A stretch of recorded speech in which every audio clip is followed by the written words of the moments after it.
Good morning, everyone, and welcome to Veterans Memorial Stadium for the 2004 Thanksgiving Day football game between Quincy Presidents and the North Quincy Red Raiders. My name is Jonathan Caleri, and I'm being joined today in the booth by Jim Timmons. And Jim, we're going to have a great game here today at the stadium on Thanksgiving Day. Oh, I'm sure we will. Good morning, John. It's quite a day here. We're going to talk in a moment about the football, but we're beginning with some pre-game ceremonies. They're bringing out the respective kings and queens from the two high schools. The bands are out on the field, and we're going to kind of take in the pregame ceremonies here before we start our coverage. All right, one of the other things real quick is down on the sidelines we have one of our reporters, Matt McLaughlin. Matt is the sports wrap gentleman and host of Quincy High School's TV Sports Wrap. So right now we're going to go down onto the field for Matt so he can introduce himself and say a quick few words. Matt, down the field to you. Hey guys, what's going on? How are you, Matt? So tell us how the field looks down there and if the teams are ready to come out. Well, the field, I was just down there a second ago. It looks a little damp, but that was the conditions for the Quincy High. I think it was the first week. The field was pretty bad. I'm not sure how North fared this season in the rain, but no team does well in the rain. So both teams are at a disadvantage, so it's a pretty even matchup today. Now, earlier in the day, you had a chance to talk to Bill Shaughnessy, the coach of North Quincy High School. What did Coach have to say here today? Well, he just said that both teams are ready. He says that he knows that Quincy High is working hard all this week, but his team was working equally as hard. They have an equal season matchup going, wins and losses category, so it should be quite a defensive matchup here today. All right, Matt, thanks. We're going to come back to you later on in the game. Right now, we're going to go down to the field, and as you can see on your screen, we have the homecoming kings and queens of Quincy High School and North Quincy High School. The homecoming queen for Quincy High School is Nicole Cahill, and the king for Quincy High School is John Folino. So right now we're going to go to the PA announcer for a little bit of the homecoming king and queen ceremony.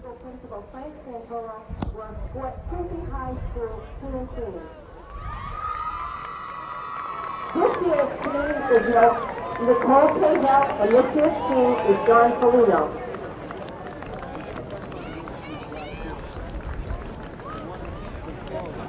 Now please welcome Athletic Director Ed Miller and North Quincy High School Principal Lou Iannelli as they escort North homecoming king and queen to the center of the field.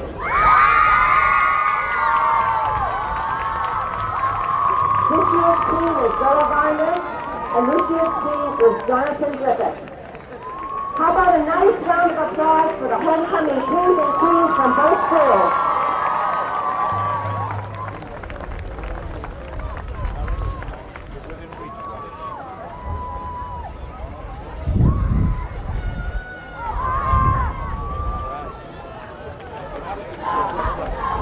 In an effort to promote sportsmanship and fair play, Quincy schools strictly adhere to high standards of conduct among athletes, coaches, and spectators.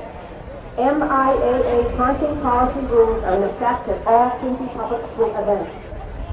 Taunting includes any action or comments by players, coaches, or spectators which are intended to base, anger, intimidate, or ridicule others. Spectators who violate taunting policy rules or are otherwise unruly will be subject to ejection. Students are reminded that school discipline policies are in effect at all athletic events.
John, one of the interesting dynamics here in this crosstown rivalry we observed a moment ago as the Kings and Queens came off the field.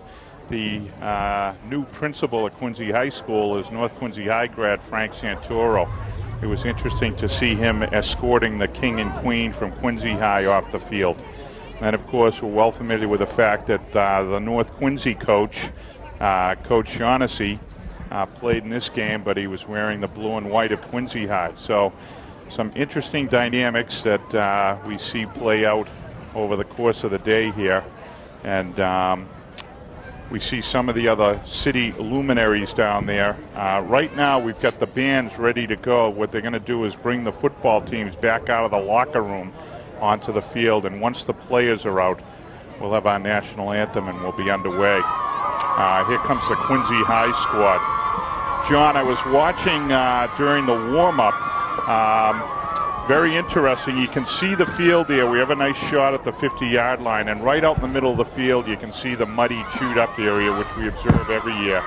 But this year we saw during the warm-ups that players were slipping and sliding everywhere. The field conditions are going to be really tough today, and I think the more physical team is going to be rewarded today. Here come the presidents, John. Okay, and Quincy Presidents come onto the field here. So they are excited. The Presidents come into this morning's game with a record of 2-7, as does the North Quincy High School Red Raider team. They are both 2-7 here. Both teams did a nice job in the season, finishing strong, both winning their last games. Quincy High School defeated Sandwich by a score of 12-6. And North Quincy defeated Plymouth South by a score of 7-0. So both teams are coming in here with a win underneath their belts on their last game. So as I mentioned, both teams are 2-7. Quincy High School was 2-5 in the Atlantic Coast League. North Quincy High was 1-6. And also for the home records, Quincy was 2-3 and North was 1-4. So Quincy has been tough here, playing very well here at the stadium. So I'm sure, as always, Jim, a tough, well-fought battle between these two teams on Thanksgiving morning. Oh yeah, it was remarkable looking at the Quincy Sun pre-game material there. Here come the Red Raiders taking the field. Here you see Mr. Jorgensen, number 4, one of the captains. But the Quincy Sun had the season records, and it's just remarkable, the series records rather. It's remarkable how many of the games are really tightly played, close scores. And one of the things that we should note here is that the momentum, the series momentum, is with the Presidents. They've won 9 of the last 10. They've won 5 in a row. And if the Presidents can win today, John, it'll be the first time in series history that one of the teams has won 6 in a row. So that's what's at stake today. Yeah, quite an accomplishment if that can be done. Quincy has won 9 of the last 10 games, Jim. So Quincy has been very hot on Thanksgiving Day over the last 10 years. Right now we're getting ready for the band to come out and the color guard. So we're going to go down to the field for our flag presentation. Silence to honor those men and women in the armed forces, and especially to remember North Quincy graduate Dennis Thompson, a member of the United States Air Force who played on this field 3 years ago. And also, please observe a moment of silence for Quincy High School student Michael Grimmett. Thank you.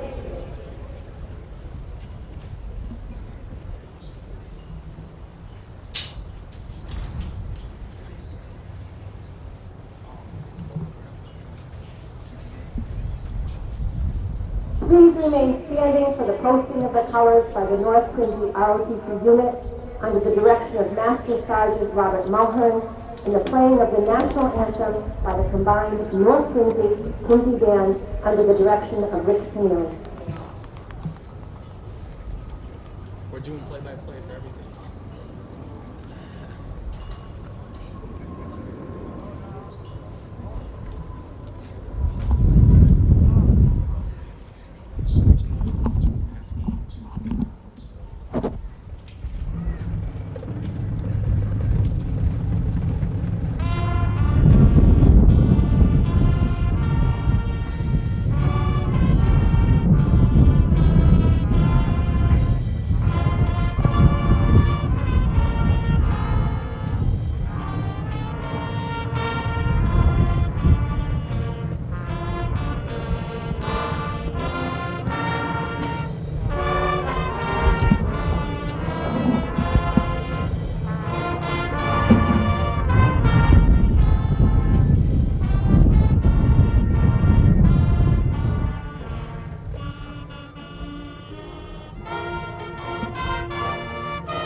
Well, a nice rendition of our national anthem by the combined bands of Quincy High School and North Quincy High School. All right, so right now we're going to hear the fight songs of both teams. However, we're going to take a very quick break, and we're going to come back with the kickoff and the coin toss right after this break.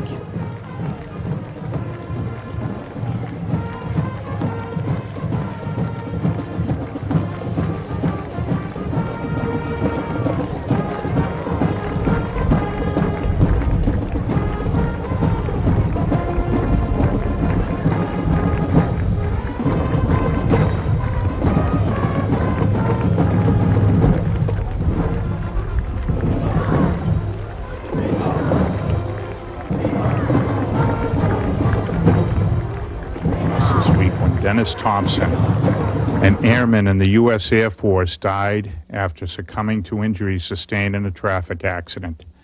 Class Vice President of the class of 2002, captain of his baseball team, and a leader on the football field, Dennis was known for his passion and intensity. He takes a three-step drop, can't find anybody, keeps it now, and he's to the 40, 45, and rolled out of bounds at about the 47-yard line.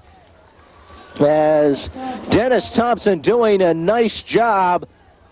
And that you did, Dennis. You were a great friend, a true leader, a talented athlete, and you'll be greatly missed. May you rest in peace.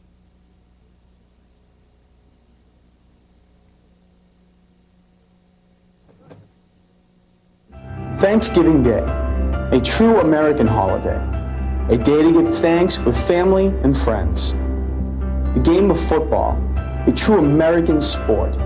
Hard-nosed men battling for supremacy on the gridiron. The city of Quincy, a true American city. A historic, blue-collar, close-knit community. Once a year, when these three elements intersect, the city is treated with an annual tradition. Records mean nothing. Pride means everything. Quincy, North Quincy, the rivalry continues next.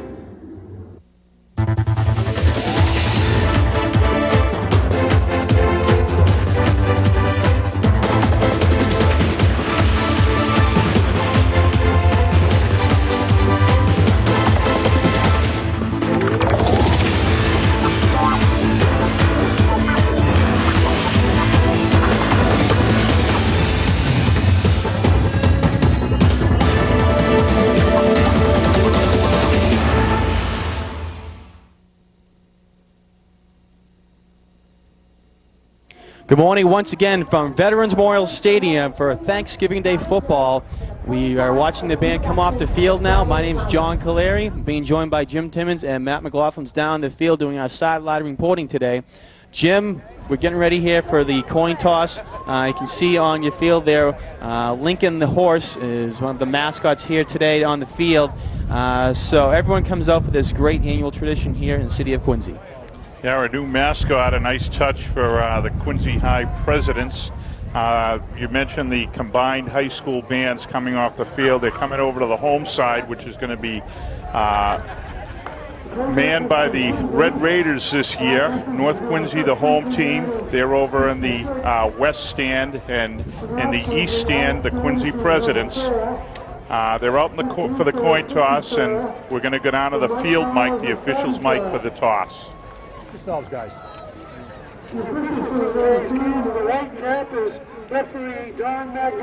Okay, Quincy's a visiting team. That's a head, that's a tail. I'm going to throw it in the air, you call it, okay? Heads he calls. And it's a tail. Your option. You want to defer to the second half. They've deferred. Kick, receiver, defend a goal. You want to receive. Which goal do you want to defend? Put your backs that way. Quincy, put your backs this way. North Quincy has won the toss. We'll defer to the second half. Quincy will receive. Shake hands, guys. Let's have a great football game now. Good luck, both teams. Let's work hard. Okay, so there you just saw that Quincy lost the toss, and they called tails. It came up heads. North deferred to the second half. So Quincy is going to get the ball here to begin this game. They're going to defend their own end zone, the south end zone. North will be defending the north end zone, their home end zone. So, Jim, we're getting ready here. The teams are coming out to the middle of the field to get themselves pumped up. And we are ready here for the 72nd annual Thanksgiving Day game between Quincy and North Quincy. Yeah, interesting Thanksgiving Day. It's about 63 degrees here, marked contrast to last year's game. The field's chewed up as it was last year, something you'd expect in November, but it is much warmer. A lot of people out there with short-sleeve shirts. We've had rain through the past 36 to 48 hours, so the field's very wet. And as we were saying earlier, during pregame warm-ups, you could see the receivers sliding all over the place. There's going to be no fancy trickery or anything like that today, John. This is going to be hard-nosed, bang it out in the trenches type football, and the team that does it successfully is going to win. Yeah, it certainly will, Jim. Excuse me. Go right ahead. I was just going to point out one little problem we're going to have, unfortunately, is that there are no programs today, which is somewhat inexplicable. But when the captains went out to the field, I could see that the numbers do not match up with the information that we have. We have rosters with numbers on them, but clearly some of the young men have changed their shirts and are now wearing different numbers. We're going to do the best we can to credit the young men out there, but it's unfortunately the case that we're not always going to know who they are. So we're doing what we can. We'll do the best we can, and I'm sure the boys on the field are going to do that as well, as Mr. Tringali lines up for the kick. Okay, as you said, Tringali gets lined up for the kick. Back to receive is Everton DeCastro, and let's see, actually receiving it is Frank McMurrow. McMurrow takes it up across the 20-25 and up to the approximately 27-yard line. So Quincy gets going here, and that's where they're going to start, from the 27, Jim. Yeah, nice stick by Jim Blyler, number 30 for the Red Raiders, a sophomore who saw progressively more playing time this year. He got down on special teams and made the initial hit just inside the President's 30. President's defending the south goal, North Quincy defending the north goal to start. No real wind factor today, so that's not much of an issue. We'll see how field conditions play out here, John. All right, the offense comes up. After this play, we're going to introduce the starting lineups. Quarterback for Quincy is Matt Boyle, and the backfield is DeCastro. He sends Hazelhurst in motion, and we're going to have a penalty. This play's not going to get off. It looks like it might be an illegal procedure here. Go down to the field for the call.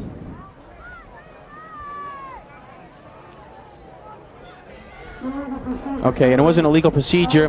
All right, while we have this quick break, we're going to introduce the starting offense for Quincy High School. Quarterbacking is going to be sophomore Matt Boyle. Running back Everton DeCastro, the junior. The wide receivers are Tom Hazelhurst, Jeff Ruggiero, and Chris Ryan McDonald. The tight end is Jose Ortiz. And we're going to get to the offensive line here right after this play.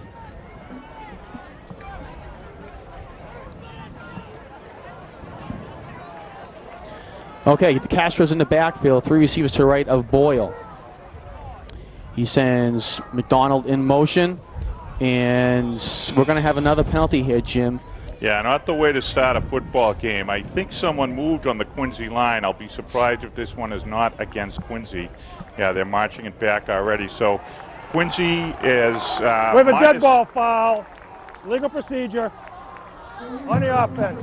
Beat the down, first down. Quincy is yet to run a play, and they've already lost 10 yards. It's going to be 1st and 20. They were to be starting just outside their 30. They're now starting at the 16-yard line. So not the way that Coach Noble wanted to see this game start for the Presidents. A game that I'm sure, John, field position is going to be critical. Yeah, it certainly will, Jim.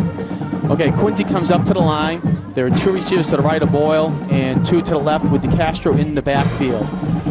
1st and 20, Hazelhurst in motion, and Matt Boyle's going to keep it. He pitches it to DeCastro. DeCastro is trying to break away from a tackle, but he's unable to. Bring him down is Tim Kennedy on the tackle. Yeah, nice job by Kennedy at grab and hold. One thing about DeCastro, he's a 5'10", 180-pound moose, and he's a very powerful runner. Kennedy did a great job of holding on there. You could see the North Quincy defensive backs come right up on the line. They were going to plug the run on that play. Quincy's starting with tight formations here early on. They're stacking their receivers, John, and it looks like they're going to try to establish the running game coming out. All right, Quincy comes to the line. We are about 10 minutes left here in the first quarter, just underway here on Thanksgiving Day 2004. Boyle comes to the line. He sends McDonald in motion. And Boyle goes back. He fakes the handoff, and he's tried to elude. He eludes one person. He rolls to his right, and he's going to run this, Jim, and he dies, and he gets about 5 yards on the play, and he's knocked out of bounds at about the 23-yard line. Yeah, just outside the 20. Nice job by Boyle. There we saw the problem with the footwork. The North Quincy defensive players a little slow to react to Boyle. We saw one young man slip out there. So number 4 for the Red Raiders putting nice pressure on. Alex Jorgensen got in there. Boyle was able to elude him. And we're now looking at a 3rd and 16. Okay, 3rd and 16. We're going to introduce the Quincy High School defense right now. Up on the screen, we got the wrong graphics, so we'll come back to that in 1 second. 3rd and 16. Okay, DeCastro moves in motion, and he is now wide left for Boyle. Boyle goes back to pass. He's being pursued, and they set up a screen. Nice screen to Jose Ortiz, and he breaks the tackle off Jorgensen, and it looks like he's going to get to about the 29-yard line. It's going to bring up a 4th and long. Well, good job by the Red Raider defense there, but it was actually more of a balky performance by the President offense coming out. Red Raiders held them. Quincy's going to be punting from just inside their 30. This is where they were to start with the ball originally. They got back the 10 yards they lost, but that was it. So Quincy's going to punt here, John.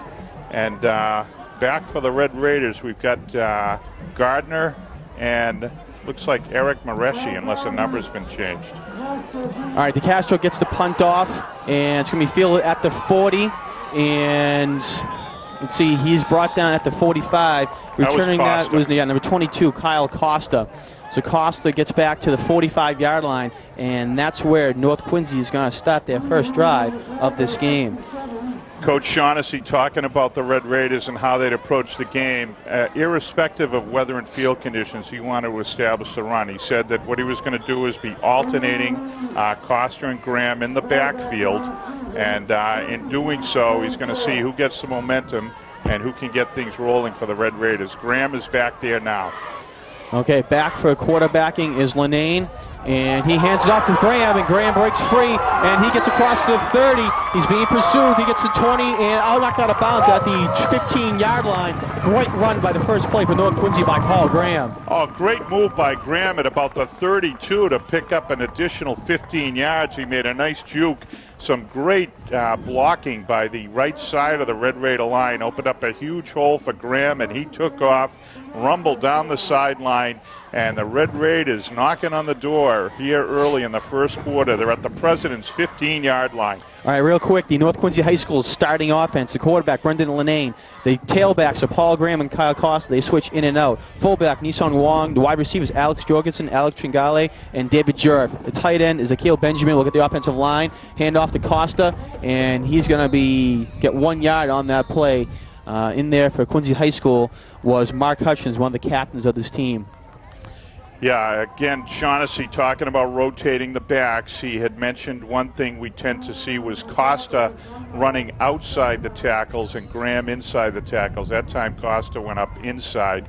He must have seen something. He got stacked up right at the 15, however. It's going to be a 2nd and 9.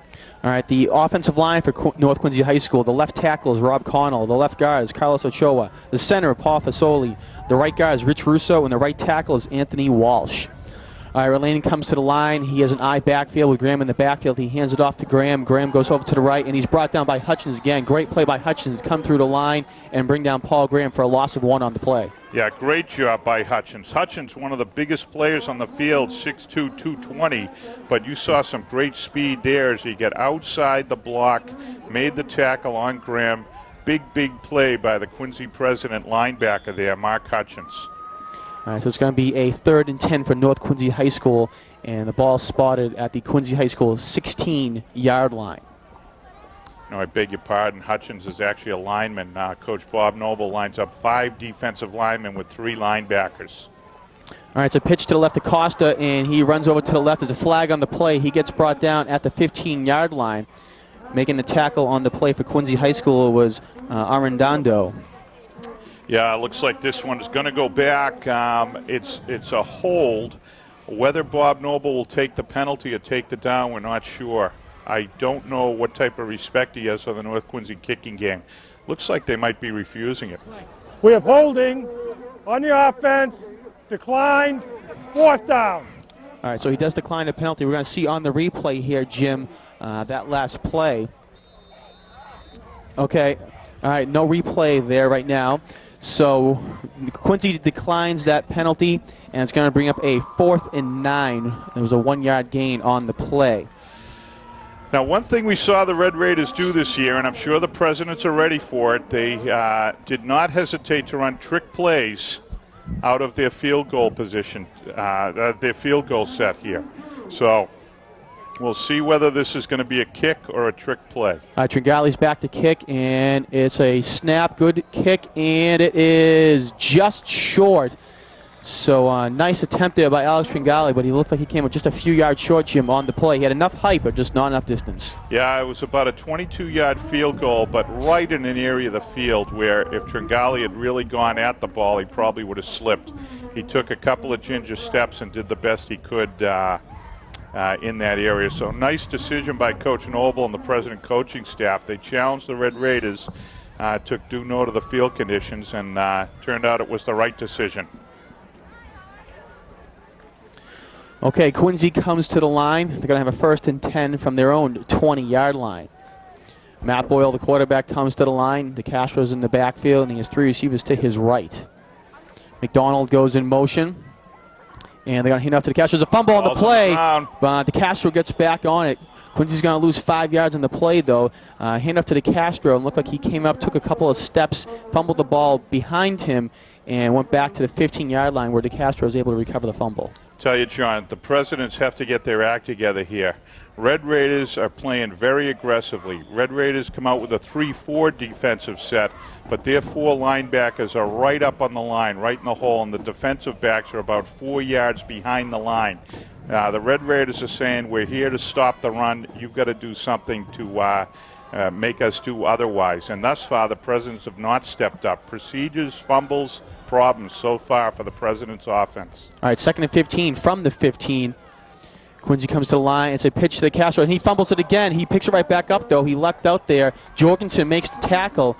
Looked like DeCastro hit his hands, went right down, and got a nice bounce, so it came right back up to him.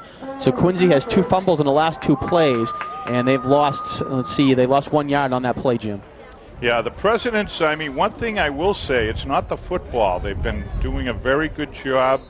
There are some Quincy High personnel over on the sidelines, students who are working with the football team who are doing a good job of keeping a dry football in there in play. But thus far, the players just have not been reacting well early on for the presidents. They got to sharpen things up here as it's a 3rd and 16. All right, Quincy spreads it out. There's 4 receivers and DeCastro in the backfield. Boyle goes back to pass, and he's being pursued, and he is sacked.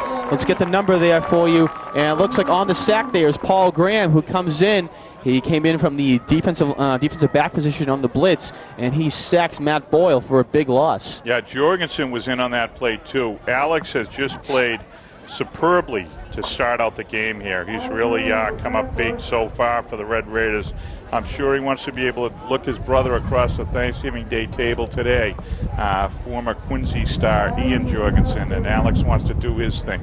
President's punting from in their end zone. Great kick by DeCastro. It's going to be fielded at about the 49-yard line by Kyle Costa, and he runs to 45, and that's where he's going to get brought out of bounds. On the tackle there for Quincy High School, Mike Little and also Dan Neenan. Yeah, superb punt there. That was 50 yards in the air, and really did a great job of shifting the field position game that the Red Raiders had been winning early on. The Red Raiders have nice field position at the 45, but I'm sure not what they expected to have. That was a big league punt there. for the Presidents. All right, so North comes up. They're going to start on the 45-yard line, 1st and 10. We have 4:28 left here in the first quarter. Lenane comes up and he hands it off to Graham, and Graham is going to get stacked up at the line of scrimmage for no gain. Real quick, we want to introduce the Quincy High School starting defense. The defense for Quincy High School. On the defensive line, we have Chris Pratt, DJ Andrews, Pat Stroud, Tim Randall, and Mark Hutchins, again, that front five. The linebackers are Camilo Arredondo, Frank McMurrow, Jose Ortiz. In the defensive backfield, we have Jeff Ruggiero, Alex Scott, and Chris Ryan McDonald. So that's the starting defense for Quincy High School. All right, no gain on that play, so it's going to bring up a 2nd down and 10. Tough area of the field for the Red Raider offense. They're right in the mud here. Lenane's got footwork problems, you can see. And Lenane passes it, and he finds Alex Tringali at the 40-yard line. So a 5-yard gain for North on 2nd down will bring up a 3rd down and 5. Yeah, Brendan Lenane, 2 issues for him, the mud, but also he's coming back. This is his first game back after a knee injury. He missed a lot of time this year in his senior season, so I'm sure that Brendan's going to be a little balky with the footwork early on. But Red Raider offense is caked. They're in a tough position here in the mud in the middle of the field. See what they can do with a 3rd and 5 on the President's 40. All right, Jorgensen to the left guard and to the right of Lenane in the I backfield. He goes back to pass. He looks for Jorgensen, and it is incomplete. He threw it just too high for Jorgensen. Jorgensen's a tall man as well, and he jumped up, but he just couldn't get that. So we're going to be 4th and 5 now for North. Yeah, the pattern was there. It was run well by Jorgensen, and he was open. That time, Lenane kind of short-stepped the pass, and it soared on him. He didn't really step in. Again, that's a reflection of the footwork issue. We'll see more soaring footballs here as the quarterbacks can't really step into the ball the way they might otherwise like to. Tringali back to punt for the Red Raiders. We'll see if he can match the performance of the Quincy High punter here. Okay, back to receive is going to be McDonald, and is a short kick. There's a flag on the play. Looks like we might have a roughing the kicker, Jim. And North's going to down it at the 5-yard line. Tringali does come up kind of limping, and we do have the penalty marker, so we'll see if it's a 5 or a 15 against Quincy High School. Oh, this is going to be a 15. Tringali got plowed there, unfortunately. I mean, it was an attempt at an aggressive play. You saw the punt come out very low. Tringali was punting away We have running into the kicker, 5-yard penalty. Oh, they gave him the 5-yarder. Let's see what happens here. It was a 3rd and 5. We'll see where the placement of the ball puts the Raiders. The officials over there trying to sort it out. Our camera shot is of the Red Raider bench. The officials are on the other side of the field. We're going to have to determine what happens here. It was a 3rd and 5. We have running into the kicker, 5-yard penalty, still 4th down. What's about that? Excuse me, real quick, Jim. We're going to go down onto the field to our sideline reporter, Matt McLaughlin. Matt, what do you have for us? First play of the game, senior Frank McMurrow went down with an injury, and he was over there with a stretcher. They think it's either a concussion or a neck injury, so that could be a reason why the Quincy Presidents are a little down right now. So they will have to put all issues aside for Frank, and we wish him the best of luck. All right, Matt, thanks a lot for that report. So tough break there for McMurrow and the Quincy team. Hopefully he's going to be okay. And maybe we'll see him here in the second half, hopefully, Jim, because, Thanksgiving Day is certainly a big game for everyone on both sides. Yeah, he's the middle linebacker. We completely missed that, John. What exactly happened to him? Looked like there was a strained neck or possibly concussion, according to Matt down the sidelines, on the opening kickoff. Okay, well, we hope Frank is okay, as you said. Not so much even because he'll help the Presidents here, but you just don't want to see a young man injured in that manner here playing high school football. So hopefully we'll get another report, a follow-up report on McMurrow's condition. Red Raiders are going to go for it on 4th and short, John. This is the first big play of the game. All right, they took the 5-yard penalty, and it's going to be a quarterback snap, and Lenane looks like he does have the first down, and we'll see where his forward progress was stopped. They had to get to just the other side, the Quincy side of the 35-yard line, and it looks like they got it.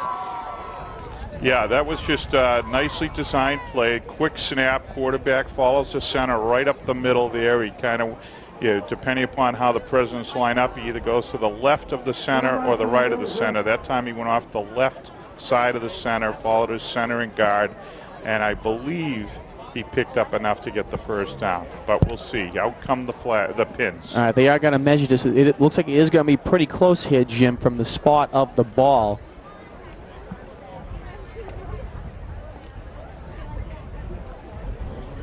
And it looks like they do have a first down. It looks like the nose of the ball. They got half the ball across. So by half a nose of the ball, they get the first down. So a big penalty against Quincy High School. They're running into the kicker. That 5 yards let North get a 4th and short. And Lenane with the quarterback keeper, they pick up the first down. Yeah, surprisingly undisciplined start by the Presidents. They have not been heard on the scoreboard yet. So let's see if they can't tighten things up here as they face the Red Raiders. 1st and 10 at their own 34. All right, so hand off to Graham, and he bounces off a tackle, and looked like he might have had some open space, but it looks like he was in that part of the field. It was just a little slippery. He couldn't get his footing back, but he gets up to the 29-yard line, excuse me. So nice gain on first down. Yeah, they're going to say that his knee hit the ground at about the 31. Graham wouldn't give up on that play. Nice job spinning out. He got some extra yardage, but was not credited with it. It's going to bring up a 2nd and about 7 from just outside the 30 for the Red Raiders. 2:20 left here in the first quarter. We're tied at 0. There are 2 receivers to the right of Lenane in an I backfield. And there's a fumble on the play, and it looks like Lenane was able to recover it.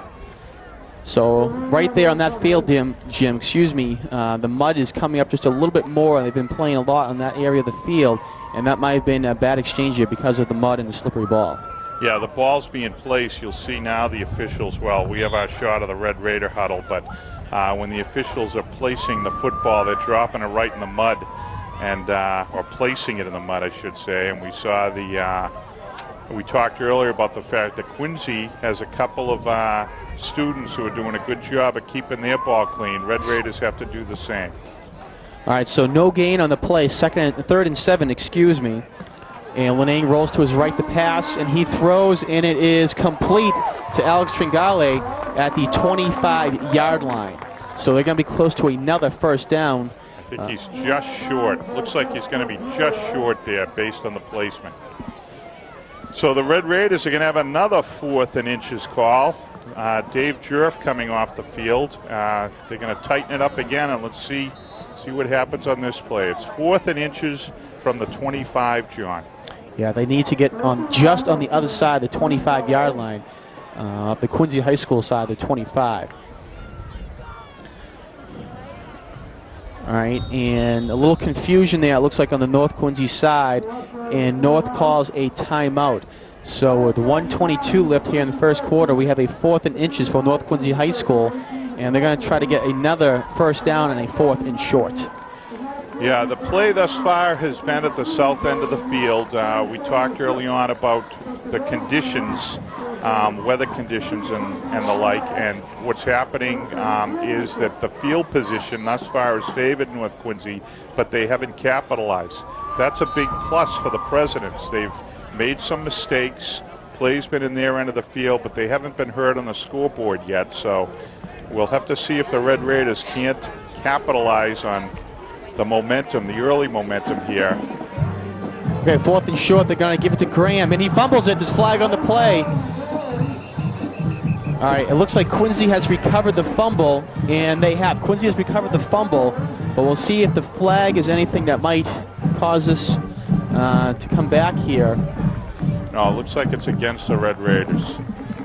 Withholding on the offense, decline, first down. All right, so Quincy recovers the fumble, and they're going to have a first down from their own 20-yard line. Excuse me, 25-yard line.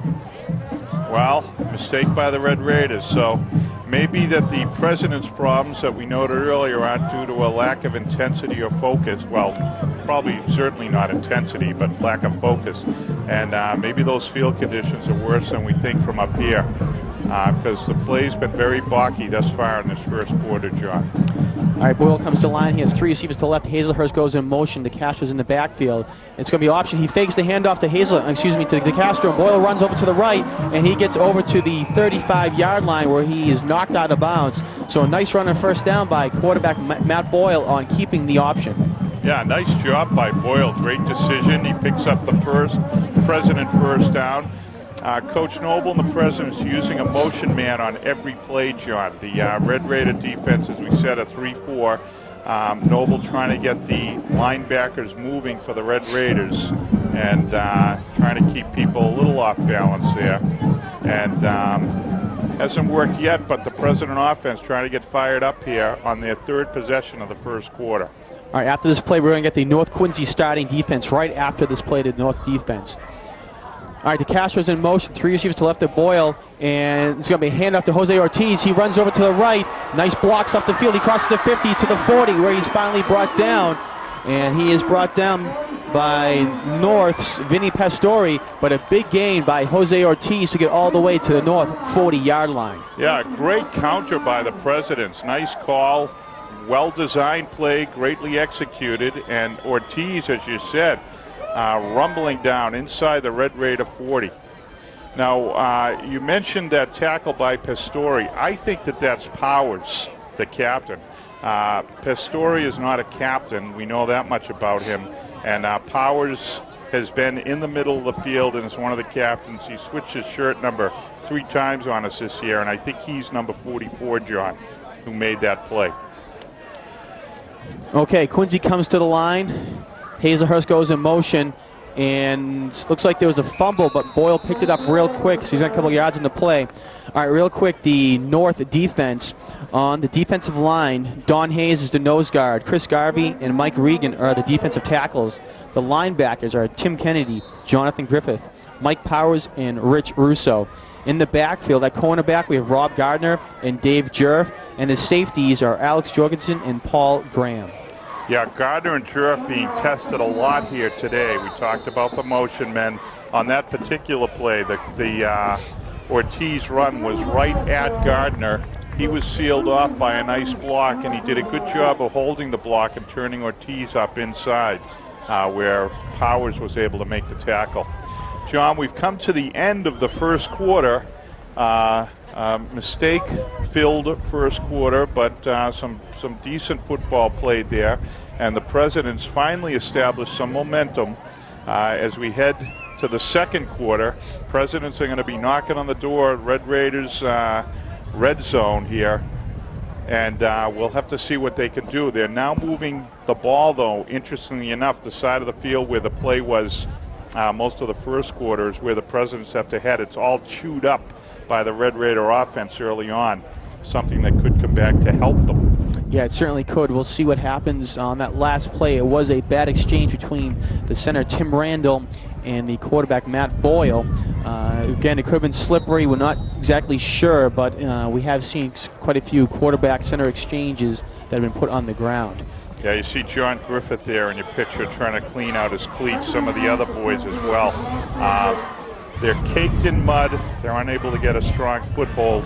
This is where the line play is going to become a factor. President's coming out with a tight formation, stacking their receivers. All right, 2nd down and 9 from the 38-yard line. DeCastro's in the backfield, and Boyle's under center. He takes, it's a handoff to DeCastro, and he's going to get brought down immediately on the tackle there. Looks like it was Sean McBrien. Yeah, McBrien he's another sophomore who's contributed greatly. When Gardner went down, McBrien was in at quarterback, had a lot of success, and they've got McBrien now in there. He's playing, it looks like, a linebacker position, because Gardner, we know, is one of the cornerbacks. McBrien's lined up out there with him. He's probably, I believe he's playing an outside linebacker spot. We'll see. He could be also kind of dueling as a nickel back as well, yeah. Well, he's up there. He's up right behind Griffith. We'll see. Okay, 3rd and 9 for Quincy. Hazelhurst in motion behind Boyle. Boyle fakes the handoff. He's being pursued by Kennedy. He gets away. He passes it, and it is complete. And it gets up to the 30-yard line where it looks like they might have a first down. I'll tell you what, he was at about the 29, and he had to get to just about the 28, I think. Looking at the pins. No, it's right at the 30. Powers made a big hit to knock the pile back, though. Jeff Ruggiero on the catch there with the reception, excuse me. That was Ruggiero, yeah. And as he spun, trying to get to the first down marker, Powers came in and blasted the pile and knocked him back. And that's why we have a 4th and about 1. Big play by Powers. So it's our 3rd, 4th, and 1 here. Quincy hands it off up the middle, and looks like they have the first down. On the carry was Everton de Castro, so he has the first down. He's going to get about 3 yards on the play and fall forward to about the 27-yard line. Yeah, no matter how you dress it up, the Presidents are going to just bring de Castro at the Red Raider offense. They've had some single backfield where de Castro's there alone, and that time it was a full house backfield. De Castro still got the ball and the President's first down. All right, three running backs in the backfield for Quincy, and we're going to have a penalty. It's going to be offside, so a free play for Quincy. It's a handoff to Ortiz, and he's going to get brought down. It looked like jumping off sides real quick was Jorgensen. I'm not exactly sure if that's correct. I don't want to blame the wrong person there, but it looked like one of the safeties was coming up to blitz, and they mistimed the snap count. We'll go down to the referee for the call. Sides on the defense. Repeat first down. First down. All right, so no number was given on that call, but Quincy's going to take the penalty, so it's going to be a 1st and 5 now for the Presidents. I'll tell you what, Paul Graham came through on the pitch and absolutely blasted Matt Boyle. To Boyle's credit, he popped right up. He's coming back into the huddle after getting the play, but I'll tell you, sting is going to stay with him, I'm sure. Big hit by Graham. Both teams really out there blasting early on, John. Yeah, they certainly are. It's been a hard-hitting game on both sides of the ball. All right, 1st and 5 now for Quincy, and they're at the north 23-yard line. There are 3 receivers bunched up in the slot to the right of Boyle. Boyle is a counter to Hazelhurst and over to the left, and he's going to get to close to the 15-yard line. Looks like he gets brought down at the 16, and Quincy has another first down. Yeah, nice job by Boyle. He's been very nifty back there, twice on counters where the Red Raider aggression being used against them there, very smartly by the Presidents. Red Raiders really pursuing the ball, and they're wide open for that counter play. There's been some nice blocking behind the play by the linemen to open up these holes. And President's knocking on the door now for the first time. They're at the 15-yard line. All right, 1st and 10, 4 receivers, 2 to the left and 2 to the right for Boyle. De Castro's in the backfield, the lone man in the backfield, and they fake the handoff to De Castro, and he's going to get brought down. Matt Boyle, big sack there, and on the tackle. That's Russo. Yeah, one of the captains, Rich Russo. Yeah, nice job by Russo, staying home. We said before about Graham blasting Boyle. The Red Raiders are doing a nice job of staying home on their positions here. They know that Boyle holds the ball as long as he can on some of these pitch plays, and he's been whacked a couple of times now. That time Russo did not go for the fake and took Boyle down for about a 6-yard loss. All right, so the ball spotted at the 22-yard line, or more like 21, excuse me. Again, 4 wide receivers. De Castro, the lone man in the backfield. Boyle goes back to pass, and he bounces over, and they're going to say it's a forward pass. It was intended for Jeff Ruggiero, and the pass falls incomplete, so he's going to bring up a 3rd and 15 now for the Presidents. Tell you, we have to credit Dave Jurf out there, the defensive back. You mentioned that they're going to call it a forward pass. Well, any ball thrown out to the flat, you run the risk of it being considered a lateral, John, as I'm sure you were noting there. And the minute the ball was bounced and missed, Dave Jurf pounced on it in the event that it was considered a lateral. A nice alert play by Jurf. Going to be 3rd, and they're calling it 14 on the scoreboard. I think it's about 16. All right, either way, it's a 3rd and long for the Presidents. Again, they have 4 wide receivers, and De Castro in the backfield.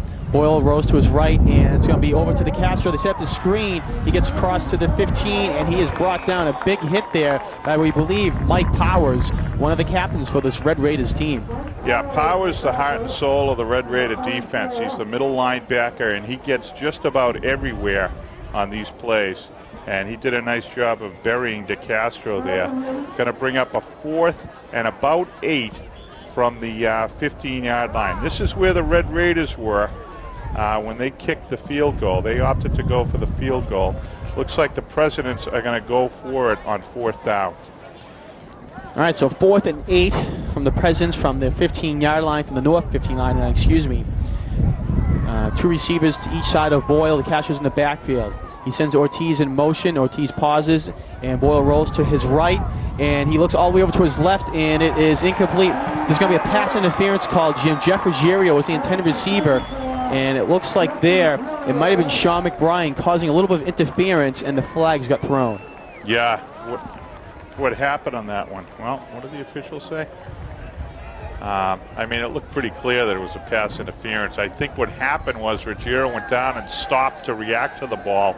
McBride was looking at Ruggiero, not at the ball, so when Ruggiero stopped, McBride just plowed into him. All right, let's see what the referee has to say down the field.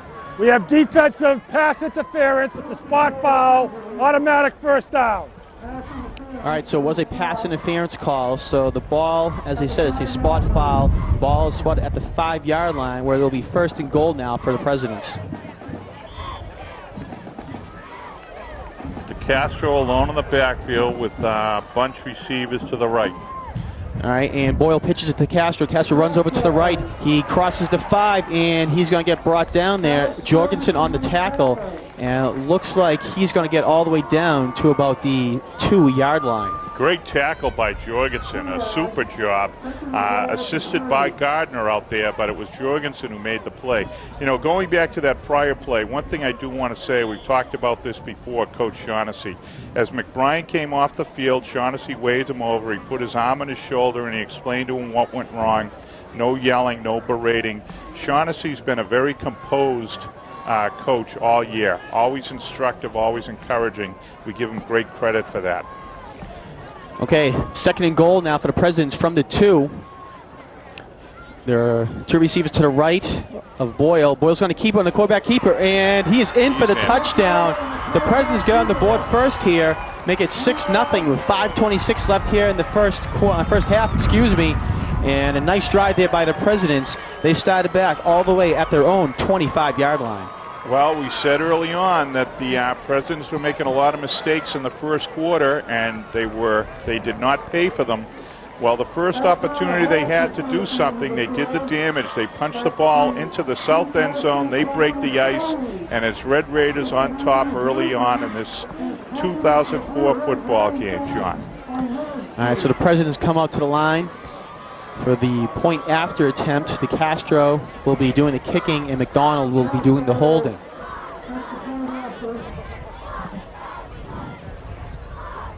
All right, it's a good snap, and they're going to fake it, and over in the end zone, wide open for Quincy High School is Camilo Arredondo, and Quincy converts a 2-point conversion, and they had North fooled there, Jim. There were 2 wide receivers wide open in the right end zone for Quincy. They had them completely fooled, and that was a beautifully designed play, and Quincy goes on top 8-0. We talked back when the Red Raiders were trying that field goal about the fact that we had seen them early in the season run a couple of trick plays. Well, that time it was they who were tricked, and Presidents with a nicely designed drive. They started the second quarter with the ball. We're now inside of 6 minutes. We're at 5 minutes and 30 seconds here to go in the second quarter. So not only did they punch the ball in, but they took time off the clock, John. So that was a super offensive series for the Presidents, and they go on top 8-0. That was a 14-play, 75-yard drive, Jim. So as you said, the Presidents take a lot of time off the clock. They got the ball back late in the first quarter, and now there's 5:26 left here in the second quarter. So a lot of time killed by the Presidents on that drive, and a nice combination of passing and running too to keep the North defense. They had to stay home and treat everything as if they weren't sure what's going to happen, and they couldn't do any guesswork there, and the Presidents were able to take advantage. Yeah, we'll have to see how the Red Raiders respond. They've been knocked down a few times this year, and we've seen them get right up and respond well. We'll have to see if they can't do it. This is going to be a big series for the Red Raiders. Okay, DeCastro will be doing the kicking off, and Costa and Jorgensen are back deep for North. And it's a short kick, and let's see, Costa's going to field it at his 24-yard line. He runs all the way over to the left. He gets to the 30, and he is brought down. On there, the tackle there was Camilo Arredondo, and also for Quincy High School, Al Scott, the senior. Yeah, Red Raiders are going to be 1st and 10 then at their 32. They're going to have to get through the mucky area. They got about 30 yards of muck. But then that north end zone, the north side of the field, there's been no one. At no time have any football players been inside the 30 on the north side of the field. So that end of the field's in half decent shape. So we'll see if the Red Raiders can't get the ball down the field and do something here. With 5:18 to go in the first half, Presidents with an 8-0 lead. All right, the Raiders come to the line with an I backfield. Graham is in the backfield, and it's a pitch to Graham. He runs over to the right. He has 2 blockers, and there's a flag on the play. Graham's going to get tackled at about the 34-yard line. We'll see what this flag is on the play, Jim. Looking for the early indication, but we're not going to get one. We'll get onto the field, Mike. Hear the call. All right, looks like it might be a block below the waist or a clip there, just from a quick indication against the Raiders. Referee is talking to the Quincy High School captain there. That's Tim Randall.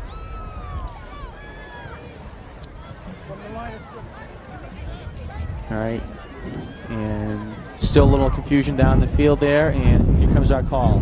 We have a clip on the offense. Repeat the down, first down. 2-2. All right, so it was a clip against North Quincy High School, so that's going to bring it back even more, and that's a big penalty against the Red Raiders, and they're going to have to repeat first down.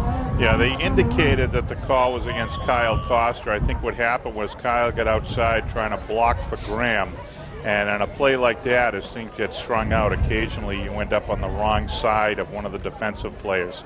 Kyle was caught behind a player, blocked him from behind, right in front of the official. So the Red Raiders in deep soup here, 1st and 25. All right, it's a handoff to Graham once again. He gets up to the 20, and you can see a horde of Quincy High School presidents bring him down. He's finally going to get brought down at the, let's see where they spot the ball, at the 22-yard line. So a nice run there by Paul Graham. He gets a 6-yard gain on first down. So that's going to bring up a 2nd down and 19 now for the Red Raiders. Yeah, 2nd and 19. Clock's coming down inside of 4:30. That's another factor here. Red Raiders have to move the ball on this possession. They don't want to go into the locker room the way this first half has gone. They had some opportunities in the first quarter, and we'd have to say momentum has really swung in Quincy's favor here. So this series is a chance for the Red Raiders to turn the game back around. All right, 2 receivers to the right of Linane. He rolls to his right, and he is going to get sacked, it looks like. And making the big play is Dan Neenan there, number 52 for the Presidents. And also there on the play was Mike Little, the defensive lineman. So Little and Neenan make a big play for the Presidents, and it looks like they're going to negate that 6-yard gain by Graham on first down, excuse me. Yeah, you're right. The ball is back now at the 12. Red Raiders have to get to the 42 if they want to pick up a first down. So it's 3rd and 30 here. Not what Coach Shaughnessy wants to see. Clock's running. That's one good thing, John. We know the Red Raiders are going to be taking the kick in the second half. They will be receiving. They opted to receive in the second half, so they just got to get out of here undamaged. All right, I backfield behind Linane, and he's going to give a counter to Costa. He breaks a couple tackles, but he's going to get brought down immediately there at the 9-yard line. Jose Ortiz for Quincy High School, the senior, on the tackle, and North just cannot get any more positive yardage, so it's going to bring now a 4th and about, we'll call it 32. Yeah, now this brings up a big play. Tringali's got to come through for the Red Raiders. He'll be punting from his end zone or just outside of it. And back for the Presidents, it looks like they have number 28 back to receive this punt. It's McDonald. He's set up just inside the 50. So Quincy's going to get field position even if the Red Raiders perform here. All right, so as you said, McDonald is standing on the North Quincy 45-yard line. And back to the punting will be Tringale, and he'll be 2 yards deep in his own end zone. 2:53 left here in the first half. It's a good snap, and Tringale gets a nice kickoff there, Jim. McDonald fields it at the 41. He runs over to the right, and nice tackle there. Nice open field tackle. On the tackle there, it looks like it was Blyler. James Blyer. His second great special teams play by the sophomore Blyler. He's a running back he's got some jets on him. He can run, and he gets downfield. Now twice he's made big hits. Looks like he may have been hurt. I see him down on the sideline there favoring his right wrist. May have been hurt on that play. But in any event, Presidents at the 35-yard line. They got 2:46 to go. See if they can't do some more damage here as we head to the locker room. All right, the Presidents come to the line. There are three receivers to the left of Boyle. Jose Ortiz is on the tight end on the right-hand side. They give it to DeCastro, and he gets a nice gain on first down. He's going to fall forward to about the 29-yard line. So a 7-yard gain on first down for the Presidents. We're bringing up a 2nd down and 3. Yeah, that was Powers on the tackle. Quincy's got all its timeouts, clock ticking. We're inside of 2:30 now. And Presidents are inside the Red Raider 30. Now North calls it 2nd timeout here.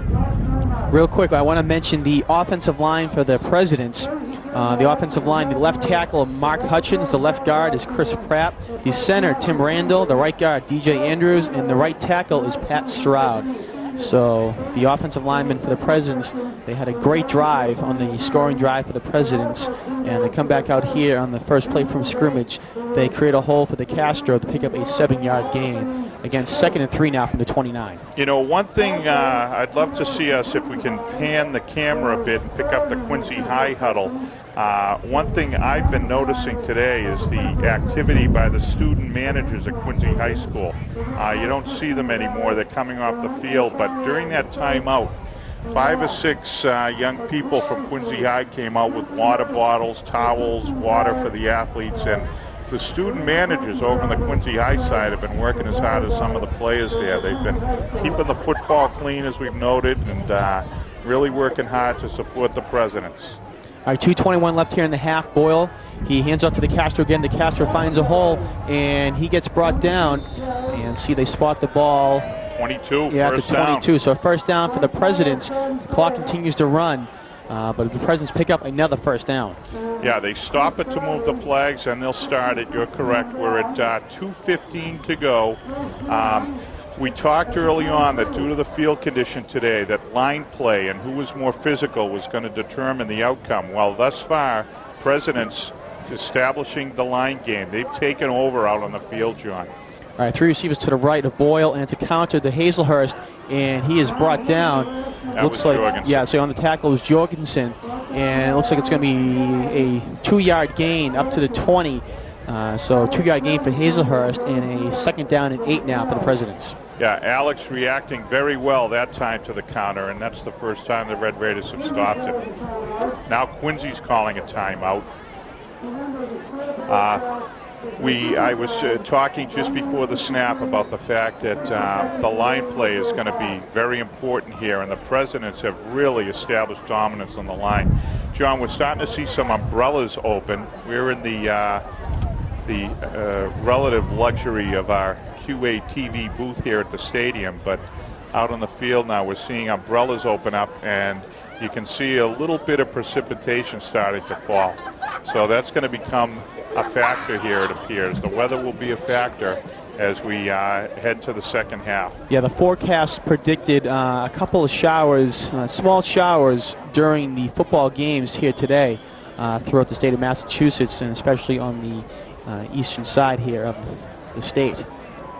All right, it's a hand off to Boyle, and he was in the shotgun, and it was a snap to his right, and he couldn't handle it, so he falls down on it, and he falls down on the ball at the 27-yard line. So a loss of 7 there for the Presidents, and it'll bring up a 3rd and 15 now. Well, you got to give Boyle credit on that play. Rather than try to pick up the ball and make something happen, he smartly dove on it and made sure that the Presidents did not lose possession here. We're inside a minute 30. Very smart play by Boyle. You don't want to open the door at all to the Red Raiders. All right, so it looks like the Raiders call another timeout. I think their plan here, Jim, is to hold the Presidents on 3rd down, force the Presidents to punt, and then have about a minute left here in this half to get something going and get the offense on the field to put some points on the board. All right, we're going to take a quick break right now on this timeout, and we'll be right back after this break. We came to win. Blue and white. W-I-N. Yeah. Come on, come on. Whip it.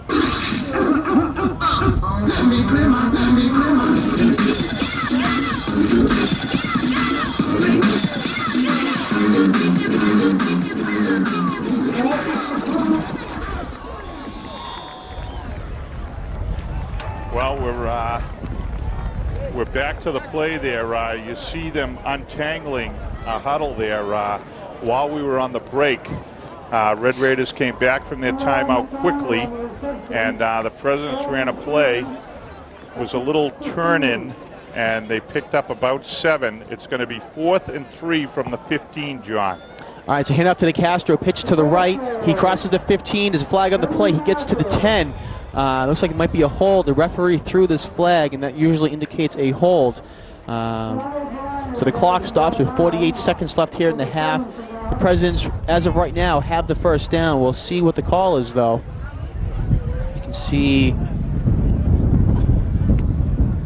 All right, and it's going to be hold against the Presidents. So that's going to be. Looks like the Raiders are going to be forced to take that penalty and push Quincy back. Yeah, there are actually 2 flags on the play, and the official signaled a hold and a clip. I believe that the Red Raiders will take the clip. That'll move it back 15. Yeah, Coach Shaughnessy signaling he wants the clip accepted. That'll bring the ball back 15 yards, which will put it back around the 25 or 30. We're at 48 seconds to go here. And absent a big play by the Presidents, that could be the type of break that the Red Raiders needed to kind of stop the bleeding here in the first half. All right, we're waiting for the call. We're going to get that right we now. have on the white 15-yard penalty. Repeat the down, 4th down. All right, so the North does take the clipping penalty, 15 yards, moves it back to the 30-yard line, Jim. And it'll bring up now a 4th and about 18. Yeah, Presidents have to get to just inside the 12 for first down. We'll see what the call is here. They're back in the muck, so it's going to be tough footwork for Mr. Boyle. All right, so the Presidents come to the line. Boyle is in the shotgun. He has 2 receivers to each side of him with the Castro in the backfield. He takes the snap. He goes back to pass. Big rush put on by the Raiders. He throws it deep, and it's caught by Hazelhurst, and in for the touchdown goes Tom Hazelhurst. He caught it at the 3-yard line and ran in untouched, Jim. So a big play by the Presidents on 4th and long, and they get the touchdown, and they go up now by a score of 14-0. Yeah, Coach Shaughnessy trying to make something happen. They've been aggressive all first half. What Shaughnessy did there was they brought in a nickelback, but they went after the quarterback there. They went after Boyle. He blitzed, and he got burned. The President's receiver was wide open. Graham did not get back there. I think he thought that he was covering someone else at that point, but nice job by Boyle of keeping his poise. He was under huge pressure, but the Red Raiders did not get to him. They got burned just before the half, and it's 14-0 Presidents. All right, ready for the PAT now. Quincy, and it's a high snap right to the Castro, and he is forced to do something with it, and he's still staying on his feet. Nice job by the Castro there. He was trying to look for someone in the end zone to maybe pass it to, but he is finally brought down there, and it looked like Rich Russo, one of the captains for the North, was leading the charge.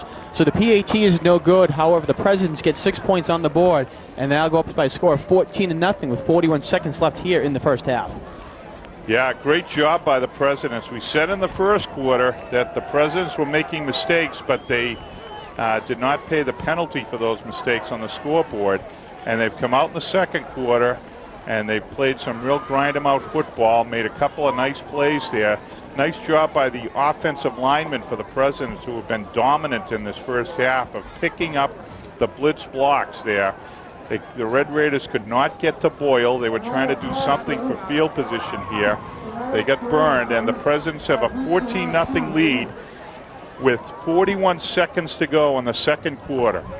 So Presidents are jacked up to go to the locker room here. They've got 2 scores on the board, and they've got the Red Raiders reeling. Red Raiders going to see if they can't do something here to change the momentum, John. 7 plays, 36 yards, capped off by the 30-yard touchdown pass from Boyle to Hazelhurst. Again, Quincy up 14-0. Quincy gets ready here to kick off. Back to receive for the Red Raiders are Acosta and Jorgensen, and DeCastro will be doing the kicking for the Presidents. Yeah, how many times do you see a kicker look that ugly? Mr. DeCastro is caked in mud, and it's because he's doing everything out there for the Presidents. He's been involved in just about every single offensive play here today for the Presidents, Jim. All right, so a little squib kick, and it's going to be fielded by Jorgensen at the 30, and he just gets to it.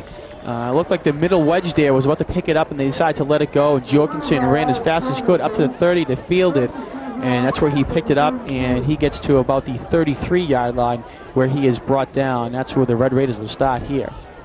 Well, my guess is they're going to try to do something here. They could take a knee and just get to the locker room. As we said, they're going to start with the ball in the second half.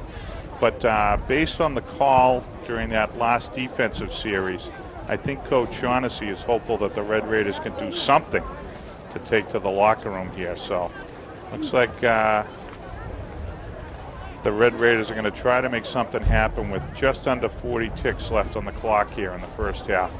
Backfield for the Red Raiders with one receiver to the right of Linane. And it's a fumble, and picking it up for North, jumping on it, And let's see, it looks like that's Rich Russo diving on the fumble. And it looked like just with a bull charge there, one of the Quincy defensive linemen just came right in and caused the fumble, and Rich Russo pounces on the fumble recovery, so they prevent the fumble recovery for the Presidents. Oh, yeah, he timed that absolutely perfectly, as you said. As Russo was snapping the ball, he was getting plowed. It was number 50 for the Presidents who made that play. Super job. The captain, Mark Hutchins, timed it perfectly. Red Raiders have decided to let the clock run out, and it does. And we're going to go to the half, John. All right, so after 2 quarters of play, the Quincy High School Presidents on top by a score of 14-0. They had 2 drives here in this half. They got the ball back at the end of the first and into the beginning of the second. 14 plays, 75 yards later. It was a 2-yard touchdown run by Matt Boyle. And the fake PAT for the 2-point conversion was good. That put the score at 8-0. Later on in the second quarter, Quincy got the ball back at the North 36. And 7 plays later and 36 yards later, it was a 30-yard touchdown pass from Boyle to Hazelhurst. 14-0. The PAT was no good. And that's where we stand right now, Jim, 14-0. We're going to take a quick break. As you can see, the Presidents coming off the field. The band's going to come onto the field. The cheerleaders will come onto the field. And we're going to take a quick break and be back after halftime.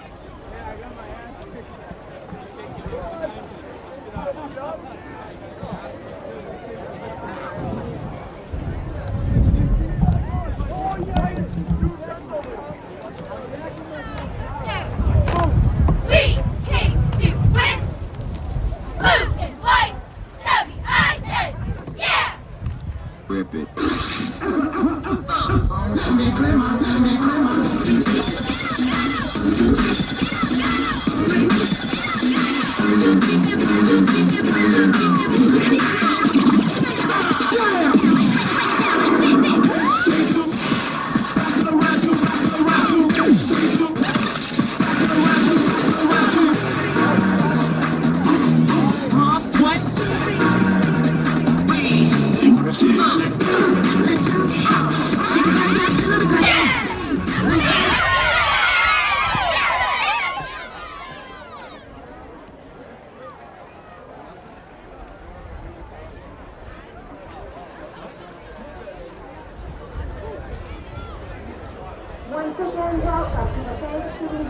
2004. I would like to introduce the combined North Quincy Quincy Band under the direction of Richard Keneally.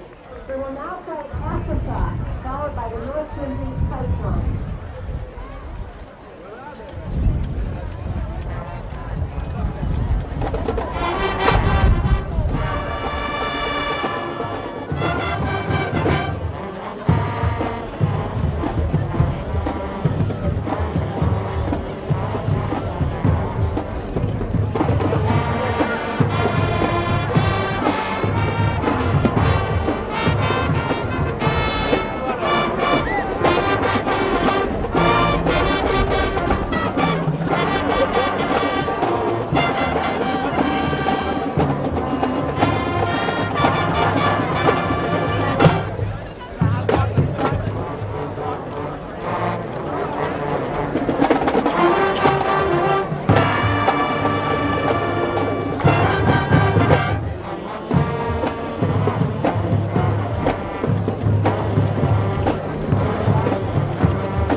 Okay, welcome back here to halftime, Veterans Memorial Stadium. It's 14-0 with a presence on top.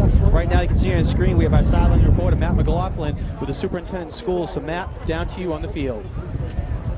Back in the Woods Public Schools. Superintendent, what does this game mean to you? Well, personally, as I look around, it's an event. It's a Quincy event. It's been an event, well, since I was a little guy anyway, and my father and mother used to bring us here as a family. So I look at it as a family event. So I'm thrilled at how many people are here today. Now, you're here with both schools, so you spread each talent evenly? Always, right down the middle, And it's as long as I focus on the players and the coaches, the kids, then I'm all set. What are your thoughts on this first half? Well, it's a half that's Quincy's half, but I think it's a game of momentum. And if North comes out and North sets a tempo right away, and Bill Shaughnessy's doing a great job with them, I think they're going to be fine. Well, let's hope for a good second half. Thank you for the interview. Have a good holiday. Okay, Matt, thanks for that interview. Also, right next to you, if you could maybe grab the Principal Lou Iannelli for an interview, that'd be fantastic. Just as he walks away. But Matt, we're going to come back to you. Looks like the cheerleaders are getting ready for some performances, and we're going to come back to you for an interview momentarily. Oh, I'm sorry. We're actually going to have on the field right here today, this press box that we are in is being dedicated to Mr. Charles Jerf. He has done the PA announcing here at the stadium for many, many years, 40-plus years, I believe. And today the press box is going to be dedicated in his name. So we're going to go to the PA announcer right now. North Quincy High School, and Charlie's grandson will present a certificate of honor to his grandfather. Charlie will also be honored at a future school committee meeting. Thank you, Charlie Jerf.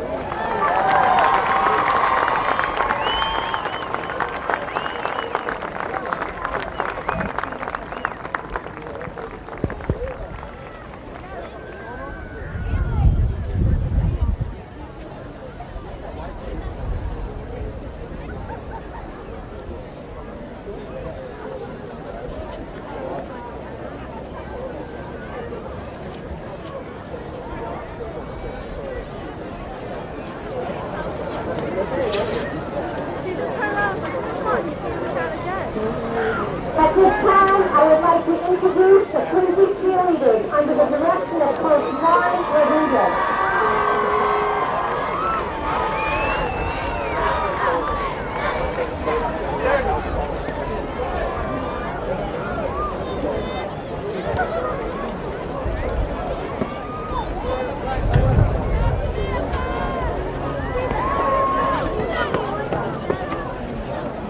Okay, so that was the presentation of the press box dedicated now in the name of Charles Jerf. Down the field now, we have sideline pro Matt McLaughlin with the Principal Lou Iannelli from North Quincy High School. Matt, take it away. How you doing, guys? Here, Mr. Iannelli, principal of North Quincy High. Mr. Iannelli, what does this game mean to you, being a principal from North Quincy High School? Well, as you know, it's a tremendous rivalry, and it's very, very important for both schools. The best part of the game, however, is that after the game, the students, faculty, friends, families get together, and then they realize that they are from one city. For example, I've been at North Quincy High School as a teacher and a coach. I've been at Quincy High School as an administrator, and I'm back at North Quincy High School as the principal. And I'm very proud of all of the students and faculty at North Quincy High, but also Quincy High, too. How's this first half of football been for you so far as principal? Very exciting. North came out smoking in the first quarter, and I think if North scored first, it might have been a different situation. But then the momentum turned in Quincy's favor, and Quincy's going to be tough to beat in the second half. But that's why you play two halves of football, so you never know.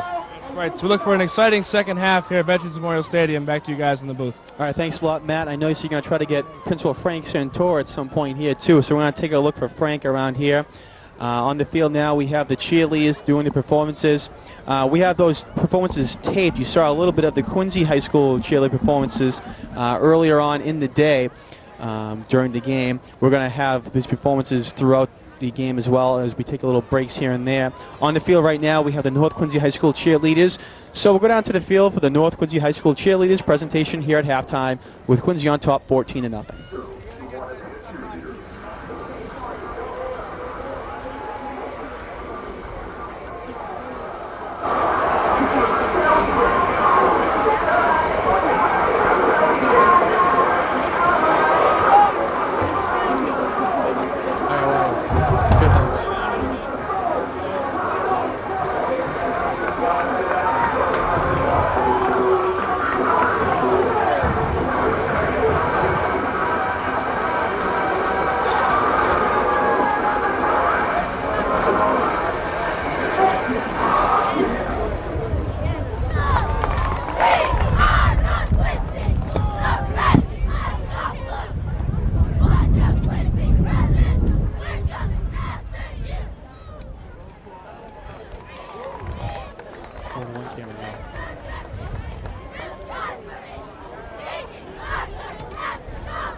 I'd like to announce the winning raffle ticket.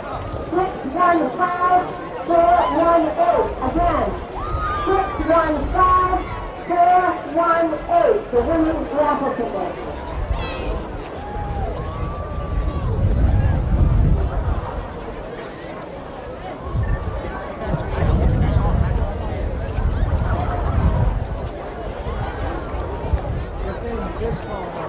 Okay, we just saw the North Quincy High School cheerleaders perform on the field.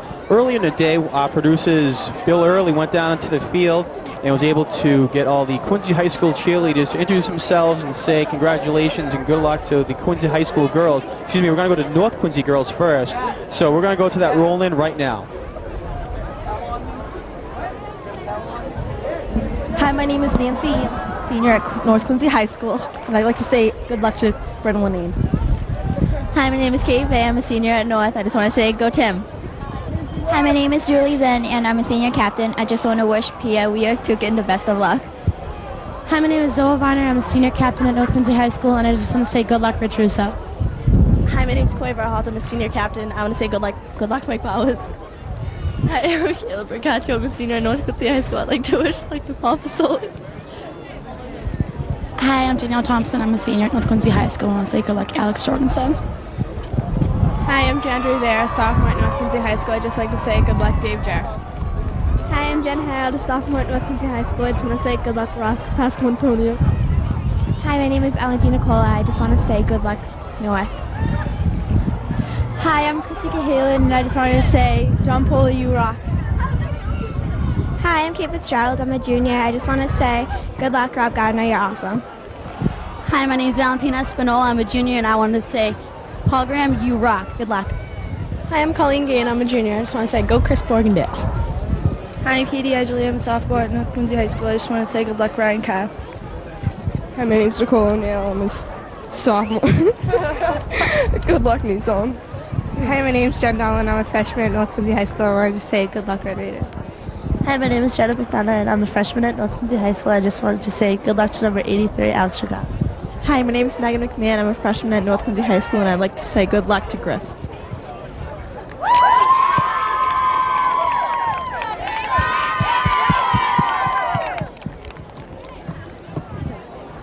The North Quincy community suffered a tragic loss this week when Dennis Thompson, an airman in the U.S. Air Force, died after succumbing to injuries sustained in a traffic accident.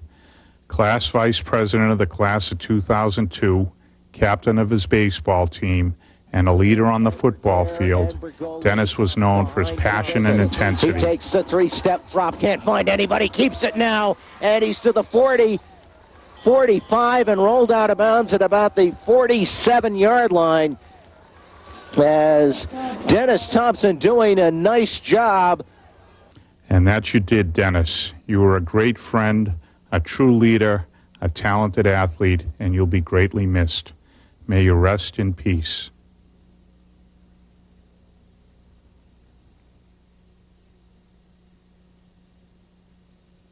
Thanksgiving Day, a true American holiday, a day to give thanks with family and friends. The game of football, a true American sport, hard-nosed men battling for supremacy on the gridiron. The city of Quincy, a true American city, a historic, blue-collar, close-knit community. Once a year, when these three elements intersect, the city is treated with an annual tradition. Records mean nothing. Pride means everything. Quincy, North Quincy, the rivalry continues next.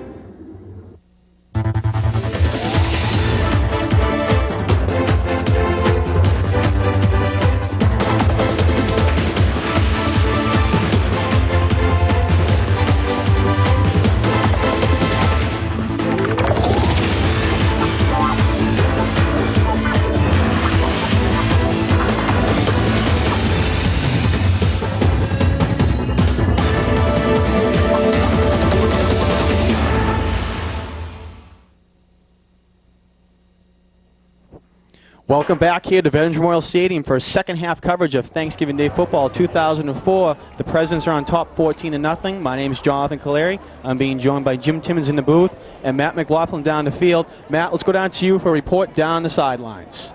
How you doing? I figured I'd check in before the start of the second half. A few things should be noted. The wind is picking up and the rain is coming down. That can only mean one thing. The field is getting worse. So look for a lot of loose balls this second half.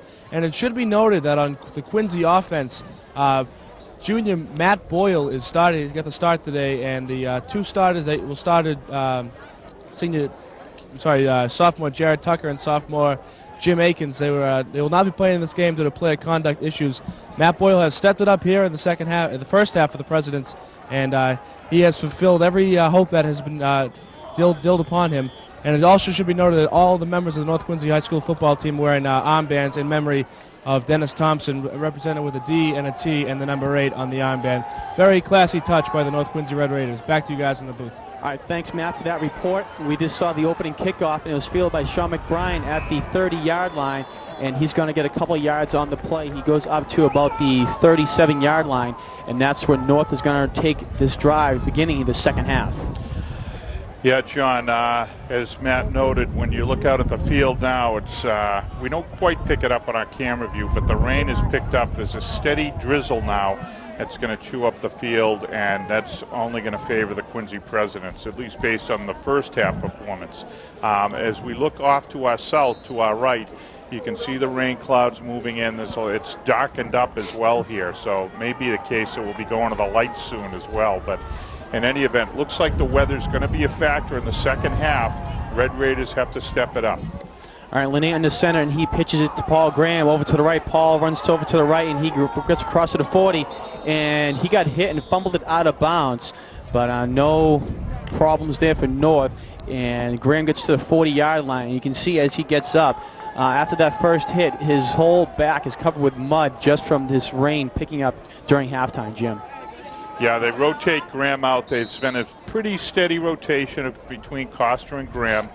Coach Shaughnessy did that all season. He's doing it today. You're right about the mud and the muck. Graham really couldn't get his feet under him there as he turned the corner, but he did manage to pick up about 6. It's going to be 2nd and 4. This is all the Red Raiders have to do coming out. Try to get something steady going here, get a steady drive, and knock into that President lead. All right, Like and it looked like a fumble on the play. It almost looked like there was going to be a false start and offsides, but North has recovered. So again, we just mentioned, and as Matt mentioned down the sideline for the report, this field is wet, it's muddy, it's soggy, and that ball is going to be wet as well. As you can see on that play right there, it was a fumble, another exchange fumble between the center and the quarterback. It didn't hurt North there. They actually picked up a little bit of yardage on the play.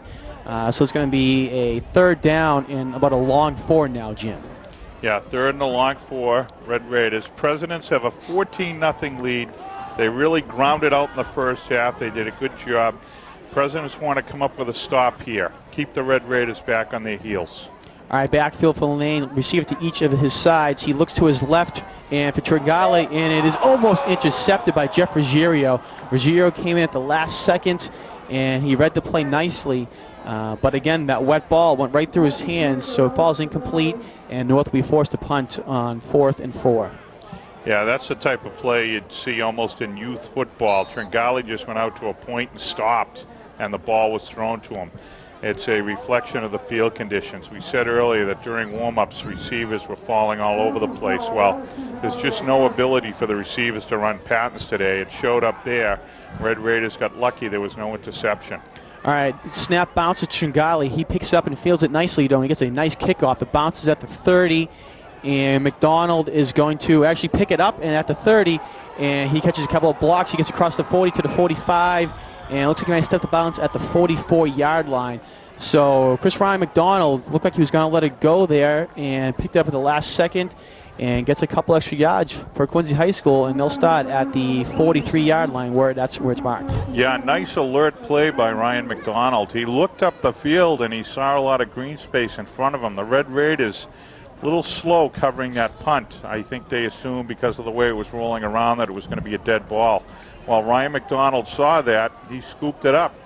Nice gain, and the Presidents start with good field position at their 42. All right, so Presidents come out. DeCastro's in the backfield, and they give it to him, and he is brought down immediately on the hit there for the Red Raiders. It looked like it was Chris Garvey on the tackle. Yeah, it looks like Ryan Botter may have been in on that as well. He's a defensive back, number 14 for the Red Raiders. We mentioned early on we're going to have some problems with numbers here because we did not get a program today. I don't know if there were programs, unfortunately, but we're going to do the best we can. That might have been Graham, too. Might have been Graham on that play, John.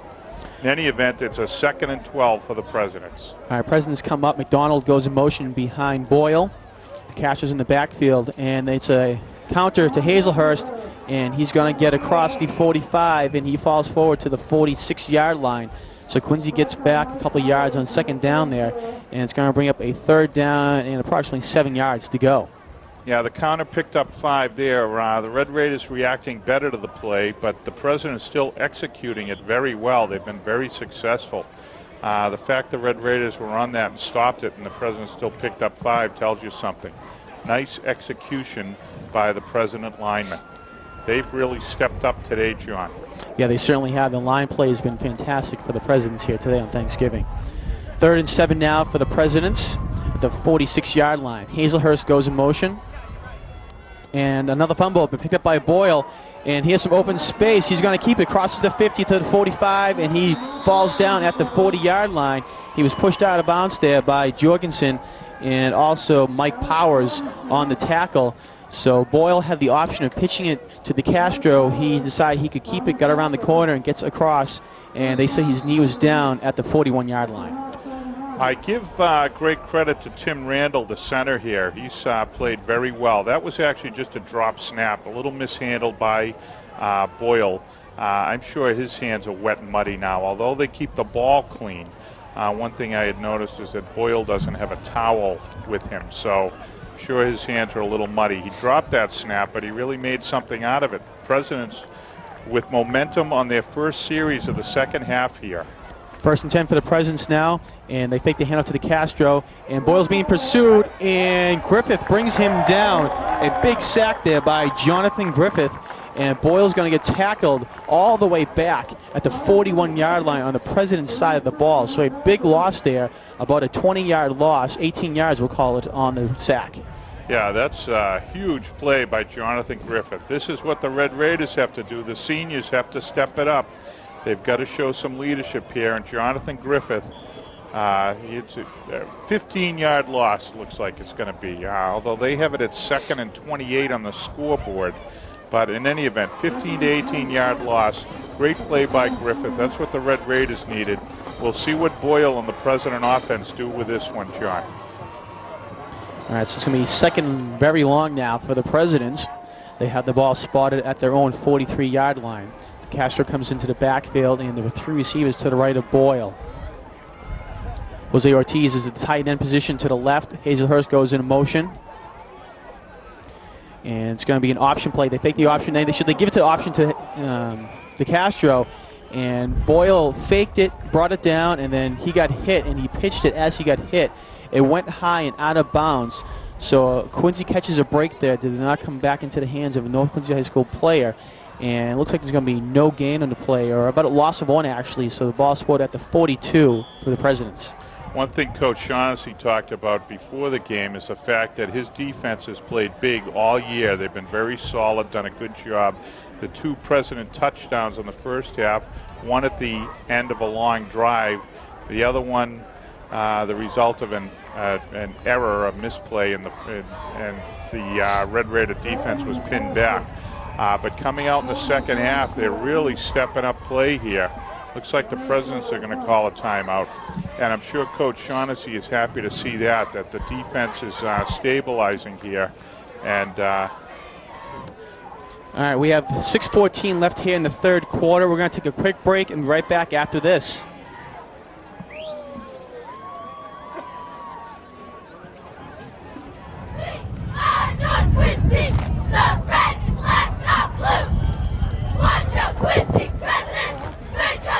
No.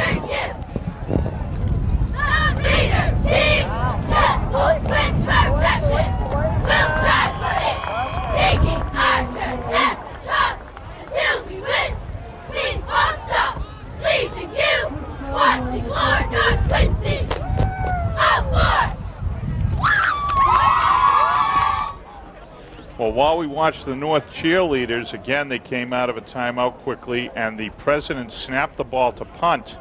But yeah, it looked like it was going to be a quick kick there on 3rd down. It was misplayed. So now we have 4th and about 33 now. And DeCastro gets the kickoff, and it's going to bounce at the 33, and it's picked up by Costa, and he is brought down there. Nice play there by Mark Hutchins on the going downfield to tackle him. So Quincy punts the ball away, and the Red Raiders will start on their own 32-yard line. Great job by Costa fielding that punt, especially in these conditions. Any special teams coach will tell you that the first thing they want to see their player do is at least field the ball cleanly. You hate to see a ball start bouncing in your direction and you lose 10, 12, 15 yards just because the ball is not fielded. Nicely fielded by Costa in tough conditions. Red Raiders have decent field position at their own 30. And one thing we're noting, it's brightening up a bit, John. The rain has let up. I'm sure it's done its damage, though. It's very slippery down there, but it is brightening up a bit. So rain may not be a factor, but mud and slippery conditions will continue to be so. All right, so the rain has stopped, and we have 5:41 left here in the third quarter. Presidents on top by a score of 14-0. The Red Raiders now have the ball. They come out for their second possession of the second half, and the ball is spotted on the 32-yard line. Lenane comes up with a man to his right, wide right, and I backfield. He rolls to his right in the bootleg, and he is brought down there. Mark Hutchins is on the tackle, and also for Quincy High School, try to pile everybody off there. It looks like it was Pat Stroud, the junior, also there coming up making the big tackle. Yeah, great job by the President defense. They just saw that play all the way, and as you say, Stroud and Hutchins in to take down Lenane. He lost about 5 there. It's going to be 2nd and 15. One of the problems we talked about at the half was whether the North offense had the gas in it to get them back in this ball game. You combine the fits and starts that the North offense has been plagued by all season with the type of play the President's defense showed in the first half. And I'll tell you, things look tough here for the Red Raiders right now. They're down 14-0, and they have to get something going. All right, split backfield, and there's a bad snap again, or I shouldn't say bad snap, but a bad exchange. And the Quincy High School team says they have it, and they do. I'm not sure who recovered it for the Presidents, but it looks like Mark Hutchins is patting on the head DJ Andrews, number 54, the junior defensive lineman, coming up and making the fumble recovery. So the Presidents get a break there, and they're going to have great field position at the North Quincy High School 24-yard line. Yeah, and again, we talked about this earlier. This is the one side of the field that has remained unscathed by the players. No one's been inside the 25 yet. This is the first time we're going to see football played inside the 25 on the north end of the field. It's going to help the Presidents. All right, it's a pitch to the Castro to the right, and he cuts back inside, and he's brought down to 20. Nice hit there by Alex Jorgensen, and also for North Quincy High School on the tackle was number 39. We don't have his name on our program, but Jorgensen and number 39 both making a big hit there to bring down the Castro at the 20. Yeah, nice job by Paul Graham of turning the play up inside. He stayed outside and forced De Castro to turn it up inside where the tackle was made. It's going to be 2nd and short 5, long 4 for the Presidents. Split backfield now for the Presidents. Boyle under center. And they're going to give it to the Castro, and he's going to get brought down immediately. Great play there. You can see several of the North Quincy High School players coming up there. A couple of numbers to give you. It looked like there was Chris Garvey on the tackle, and also Paul Graham. And also on the tackle there was Nisong Wong. So great play there by the linebackers to come up and make those hits. Yeah, it looked like Rich Russo may have been the first one in there as well. I thought I saw him, number 54, in there as well. So great job by the Red Raider defense. They've got to come up big here.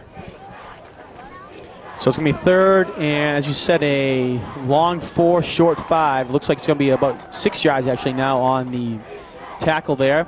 The Castro's in the backfield, 3 receivers to the right of Boyle.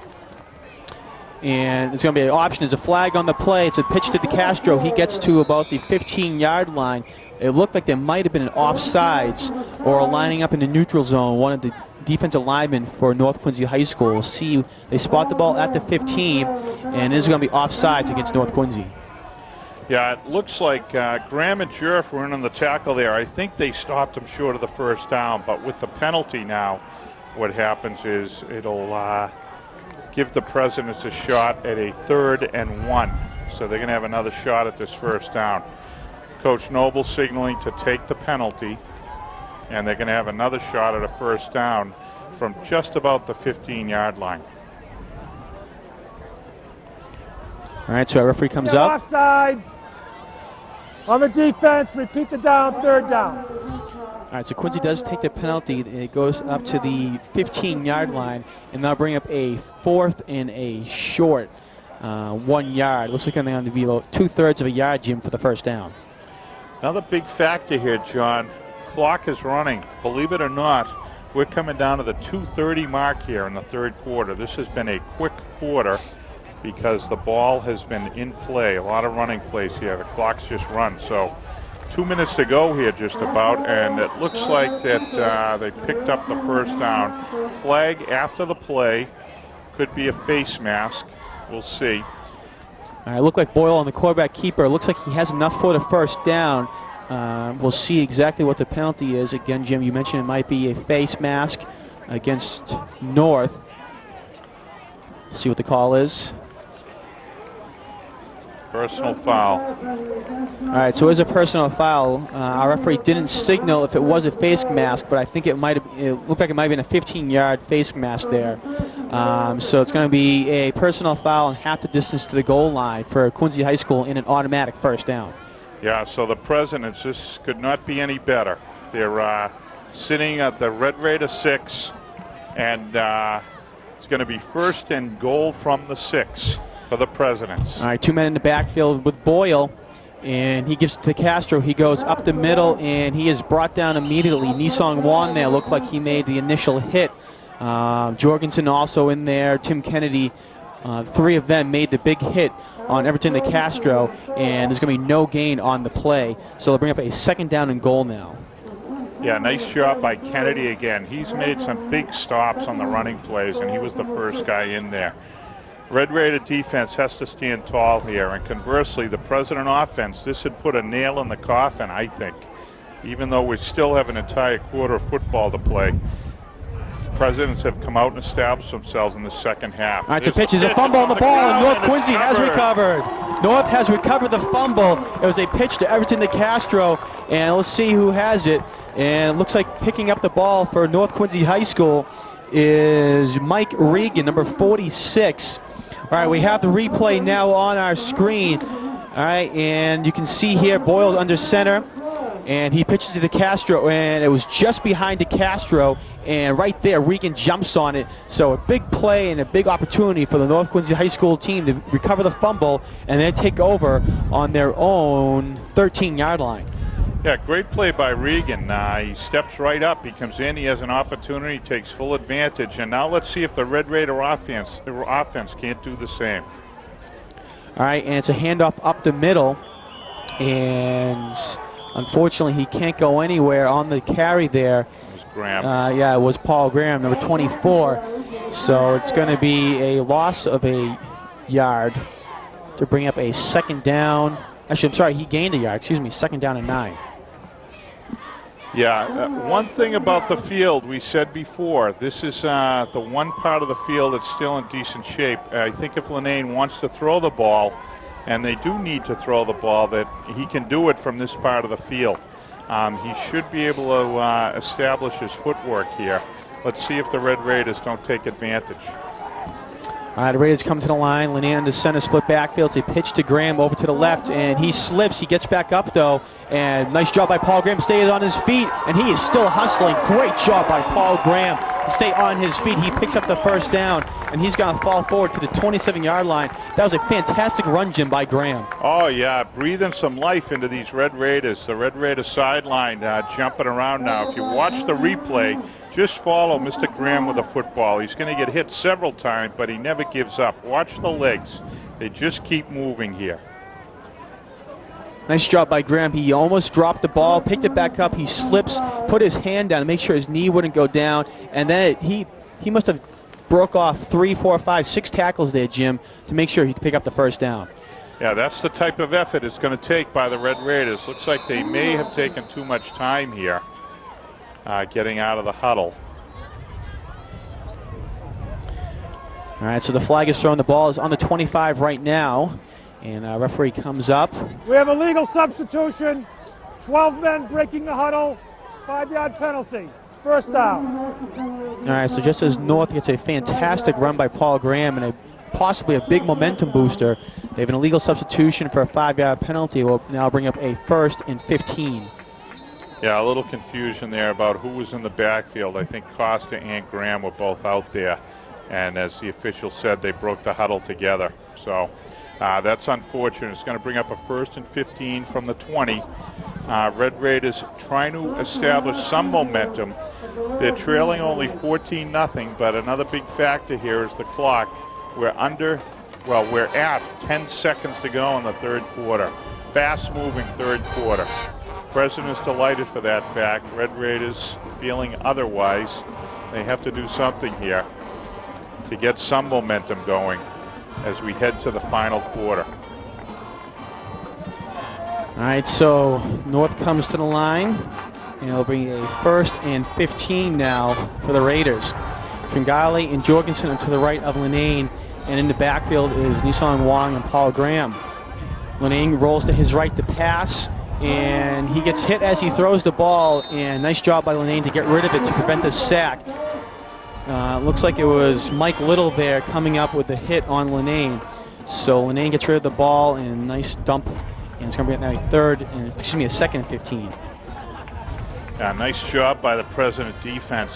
We've been crediting the Red Raider defense, but that's because this President defense has just been solid all quarter. They really haven't, all game. They haven't been tested by the field position as the Red Raider defense has. But one reason for that has been the solid line play. We talked about it at the beginning of the game. Whoever could establish themselves in the trenches was going to have the edge, and it's been the President so far. All right, 4 seconds left here in the quarter. This will be the last play of this quarter. Lenane takes it. He rolls to his left and looks downfield to pass. He passes it and hit Nisong Wong. We're going to have the pass interference play. Nisong Wong went to catch it, and he got hit before he caught the ball. And so we're going to have a penalty here. We're going to hold it right here for the penalty and see what the call is. And it is pass interference against Quincy High School. So at the end of 3 quarters of play, Quincy 14, North 0. We're going to take a quick break, and we'll be right back after this.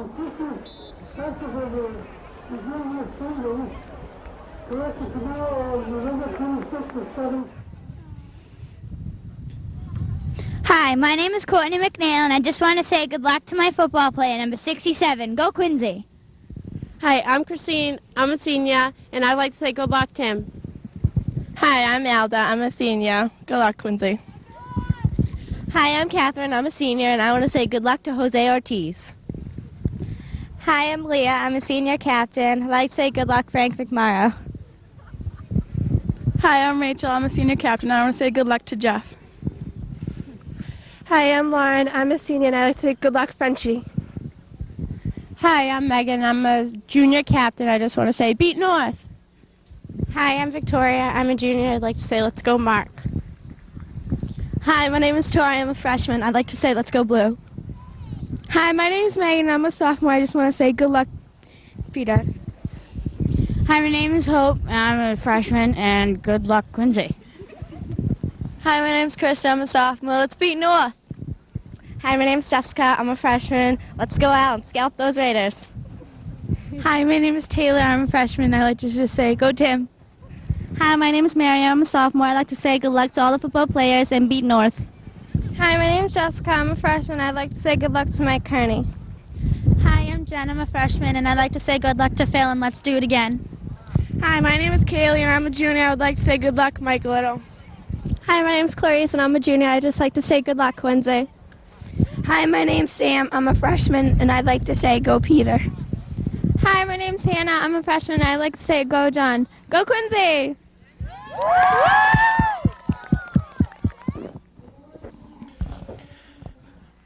All right, welcome back to the field. And Jim, that last penalty, looks like there actually is just a little time on the clock. Again, the official time is kept down the field. There's 0 showing here on the scoreboard, but we're going to see one more play on this side of the field. All right, so Lenane comes up out of the snap. It's first down and 10 for the Raiders, and he is going to get sacked by Mark Hutchins. And Hutchins made the initial tackle, and coming up, finishing him off there was DJ Andrews. So a great play there by Hutchins and DJ Andrews to sack Lenane all the way back at the 15-yard line. I'll tell you, that is not what the Red Raider coaching staff wanted to see for the final play of the third quarter. I mean, the boys could not be coming off the field any more slowly or disconsolate. This is on the west side of the field. Over on the other side of the field, you see the President's sideline. They're all jumping around. They know that they have this game well in hand. They put some points up on the scoreboard in the first half. They came out in the third quarter and established their momentum. Actually, it's more than momentum now, John. It's dominance. They've just really done a super job, and the Presidents have this game well in hand. The Red Raider offense has to do something to light a fire here, to get something going for the North Quincy squad. Defense has played tall, hung tough. Red Raider offense has to do something here as we start the fourth quarter. Yeah, the Raiders are going to come out. We have 11 minutes left here in this game, and they need to put some offensive drives here together. They're going to be deep in their own territory. The ball is spotted at the 15-yard line, and it was a loss of 10 on that play. So we'll bring up now a 2nd down and 20 for the Red Raiders when they come out here to begin the 4th quarter of play. Real quick, while we have this break in between action, we want to thank a lot of our crew that has been out here today in the rain, setting up, doing camera work, and a lot of other things to make this game possible. Grace Busher, Glenn Busher, Howard McKay, Tom McNeil all been helping out on camera today. Michael Jarvie has been on graphics. Bill Early has been on replay. George Capadonna is our director. Chris Potter, our engineer. Our executive producer is Betty Campbell. So thank you to all those people that have made this game possible. And, of course, down the sidelines, we have our sideline reporter, Matt McLaughlin.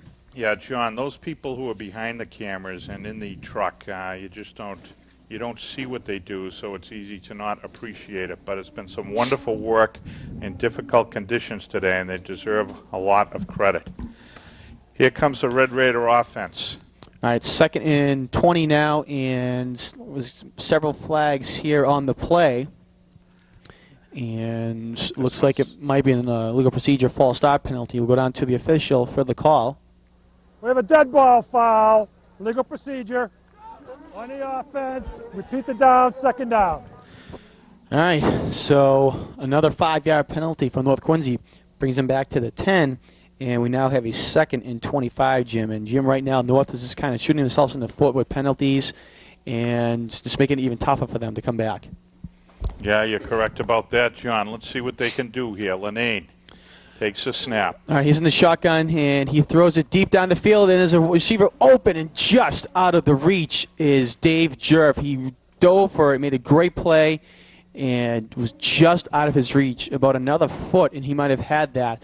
But he was wide open down the field, and we just couldn't get it to him. Watch the replay on your screen. You can see Linane step back, and he threw a nice ball to him, and you can see the ball there, and Dave lays completely out for it and just bounces in front of him. Great play there by Dave Jerf to make that attempt.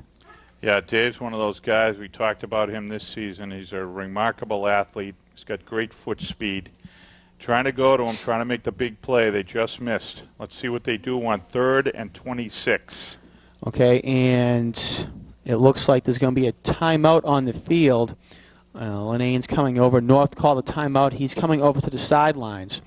So North is having some trouble here in the beginning of the 4th quarter and is looking to put a drive or two together. So it is a timeout for North Quincy High School. Quincy's on top by a score of 14-0. Yeah, over on the near sideline here, we see sophomore Sean McBride loosening up his arm. I don't know if Coach Shaughnessy might look to bring him in just to mix things up, see if the new look can't make something happen out there. Red Raiders have to do something where we've got 10 minutes to go here in the game, 10 minutes and change. Quincy leading 14-0. Red Raiders have done absolutely nothing on offense, and they have to make something happen here early on in this 4th quarter, or the game's just going to slip away on them. All right, so North comes out of the timeout, and coming back to the line here. We want to mention that if you're interested in when this game will be replayed on Quincy Access TV, log on to our website, www.qatv.org, and you can take a look at our program schedule for when this game will be replayed. Also, last Saturday, we were down here at the stadium for the freshman and JV games, and we'll be replaying those games as well. So again, www.qatv.org for program schedule information. 3rd and 25 now for the Raiders. Linane comes out in the I backfield, and he pitches it, and it's going to be a reverse, and Jorgensen has it, and he has a blocker downfield, and he slips, unfortunately. He had Linane in front of him, the block, and Jorgensen took a look upfield, and that wet, muddy field just made him slip, and he went down. So an unfortunate break for the Red Raiders. Yeah, that's one of the things, we talked about, that plays such as that one are taken away from the team's portfolio in a situation like this, a day like today, and Red Raiders cannot rely on trickery to make things happen. In that case, facing a 3rd and 26, they tried to do something to come up with a big play. just wasn't there, though, and this this provides emphasis for the fact that the solid line play is what's going to do it here. Red Raiders have to step it up.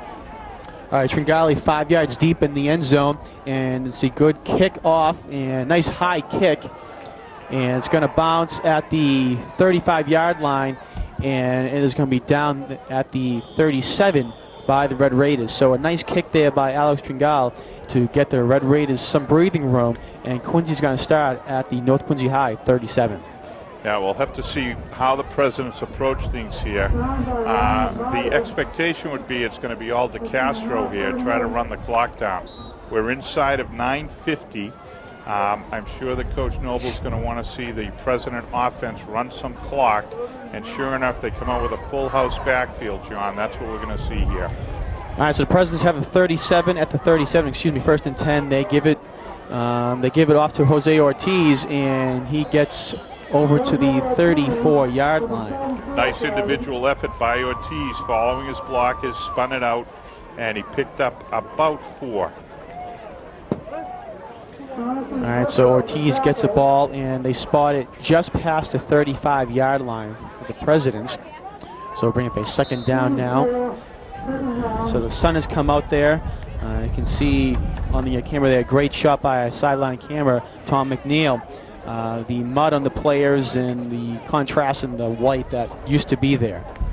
All right, full house backfield again for the Presidents. Boyle into center, and he gives it to DeCastro, and he gets a yard in the play where he's brought down immediately by Alex Jorgensen. Nice hit there by Jorgensen. It was a great form tackle there, exactly what they practice in practice. Yeah, nice job by Jorgensen, you're right, but what's happened here now is you're starting to get to desperation time because the Red Raider defense is stepping up here. It's a 3rd and 5, but the clock is ticking down. This is just what Bob Noble and the Presidents want to do. We're inside 8 minutes and 30 seconds here. So even if they stop them, time becomes the enemy for the Red Raiders here. All right, 8:26 left here in the game. Presidents on top by a score of 14-0. And nice cadence there by Boyle. Might have drawn him off sides. No flags, though. It's a handoff to Ortiz, and he's going to fall forward. He pushes the ball over to the 30, but I think he's going to be down at about the 31 or 32, Jim. Yeah, it's going to bring up a 4th down and about 3. If they punt, they'll be punting from about the 30. Looks like Coach Noble's thinking of going for it due to the field position issue. Be an aggressive call on the part of Noble, going after the 1st down. I think he's got that much confidence in his defense that he's comfortable with the fact that if the Red Raiders get the ball at the 30, that the defense can step up. So Presidents are going to go for it. Full house backfield, clock continues to run, John. All right, 4th and 3, as you said, full house. Boyle comes to the line. All of North's players right up against the line. They try to prevent the run and stop it immediately. It's a handoff. It's a fake handoff. Boyle rolls out. He has 2 men down the field. He passes, and it is complete to Jeff Ruggiero at the 19-yard line. Nice catch there by Ruggiero. And nice job by Boyle to avoid the rush and get out there and into the open flat there. He bootlegged out and found Ruggiero downfield for the completion and a 1st down. Oh, what a beautifully designed play. Ruggiero coming across the field, and he made a leaping catch. You said nice catch. I might use might head further up the superlative chain on that one. Beautiful catch by Ruggiero, and a big play by the President defense. That could be the nail in the coffin for the Red Raiders. The clock's running. We're inside of 7 minutes now.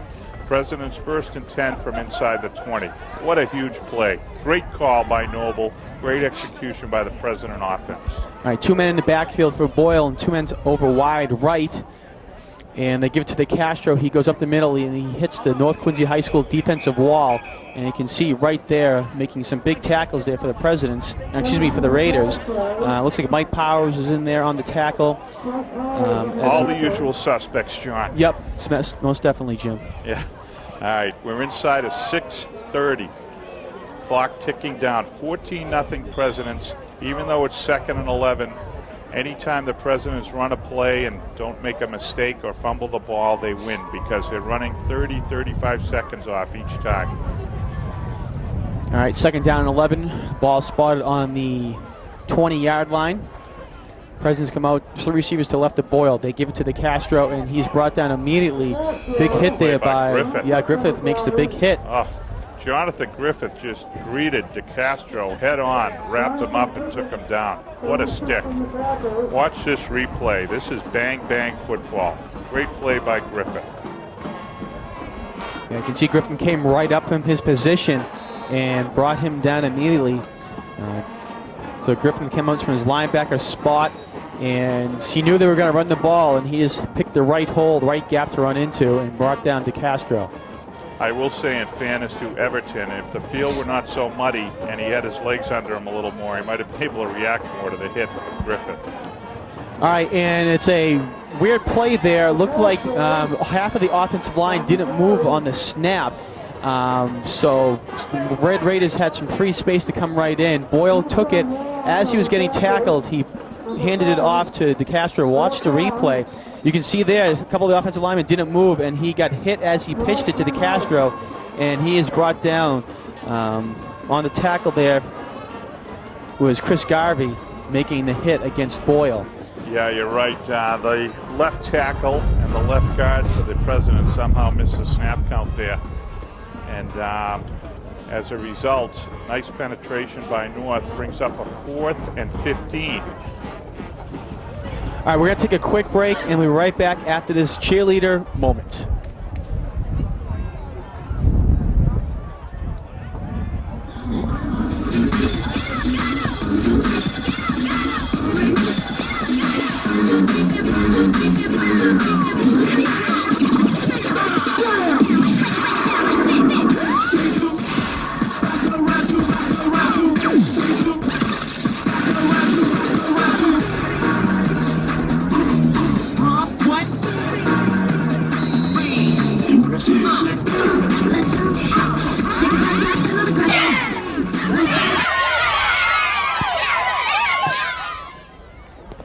All right, back down to the field with 5:06 left in the fourth quarter.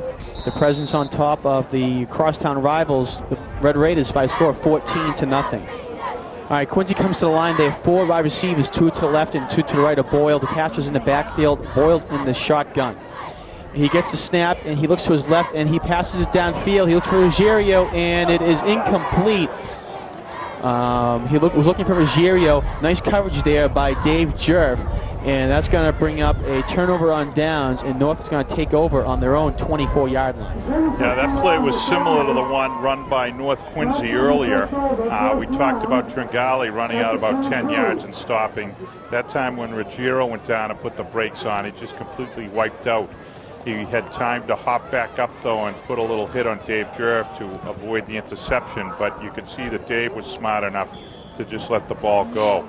Red Raiders, as a result, take over on downs, and it's going to be 1st and 10 from the 22. Big possession, and Shaughnessy did switch quarterbacks. McBride is in, John. All right, McBride takes the snap to 4 wide receivers. He passes it, and it is tipped. Let's see, tipped on there. The play of Dan Neenan tipped the ball and prevented it from being caught. Intended receiver, it looked like, was Rob Gardner. Yeah, Gardner was there and Dave Jerf.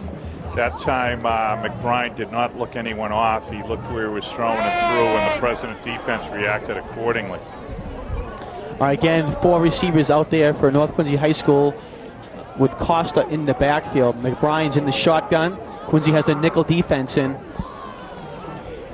McBride takes the snap, and he's chased, and it is incomplete. Intended for, looks like it was Alex Tringali, and yeah, Alex Tringali there. And McBride had to get it off. He was being pursued there by Quincy High School's Chris Pratt, who came in. He made a nice swim move to get around the block and came in. So it's going to bring up a 3rd and 10 now.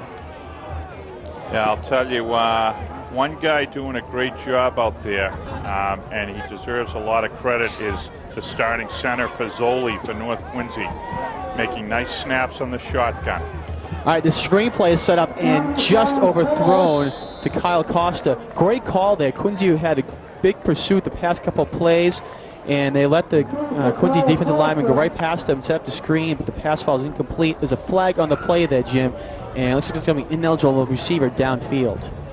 Yeah, one of the linemen wandered out. unfortunately. So looks like the Red Raiders are going to punt the ball away. We're inside of 5 minutes. They just can't take the chance at this point, this side of the field there at their 20. Yeah, ineligible. You had that right. All right, so Quincy declines the penalty, and it'll bring up a 4th and 10 now. And it looks like the Red Raiders are going to be forced to punt. As you mentioned, Jim, they can't take any chances this deep in territory. If they were able to get a break and score a touchdown, that would set up an onside kick opportunity and to possibly tie this game. All right, 14-0. Here's the score with 4:48 left in the game. Back to punt is Tringale, and back to receive the kick is Chris Ryan McDonald. Nice kick by Tringale. McDonald takes it at his own 48-yard line. He avoids a tackle and runs into his own lineman, and you see he's going to get brought down there.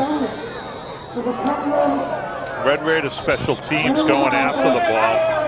A little chippiness now. Now there's some yapping going on and flags flying all over the place. We knew this might happen here with all the frustration on the Red Raiders side of the field, but we'll see which way this goes. There's definitely some yapping going on, and the officials are going to get right on this and stop it immediately.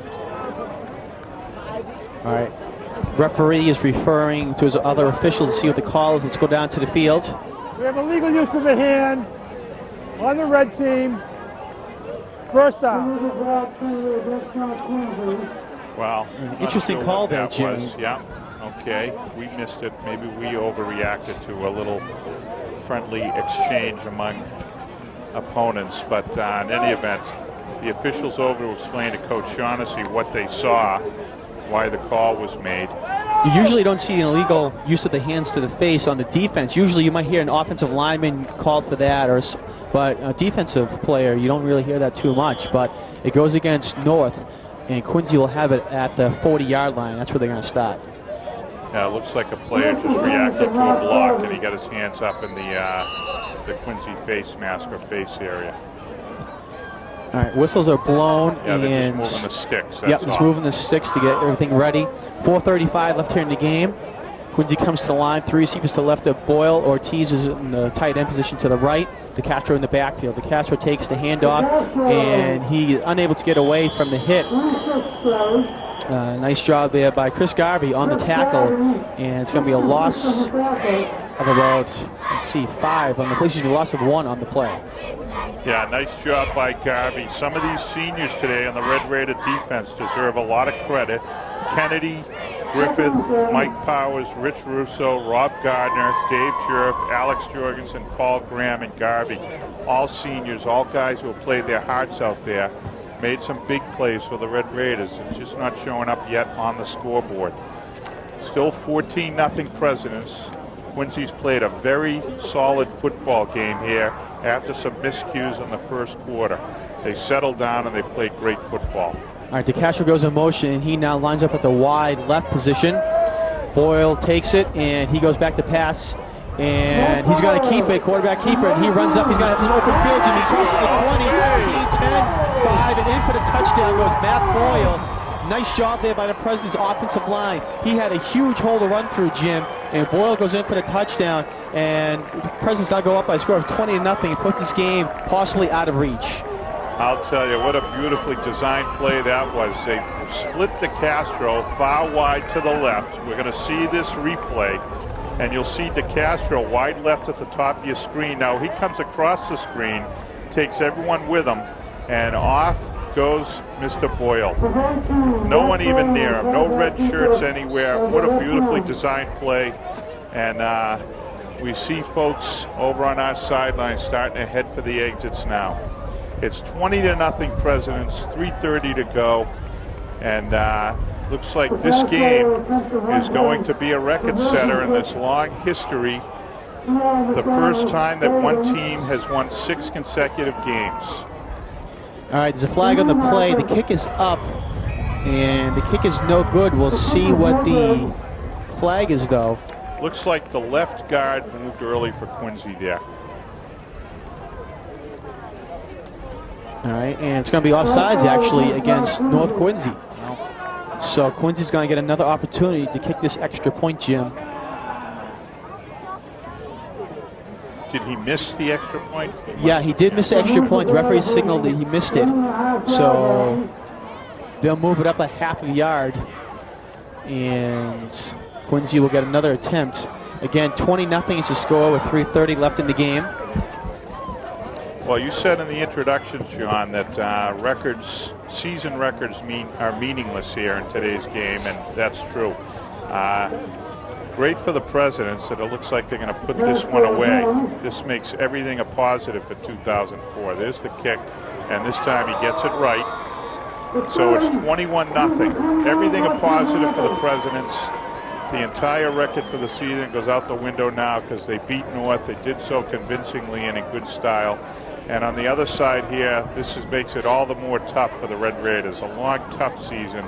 Boys hung tough all year. They played great football. I remain very, very impressed by Coach Bill Shaughnessy.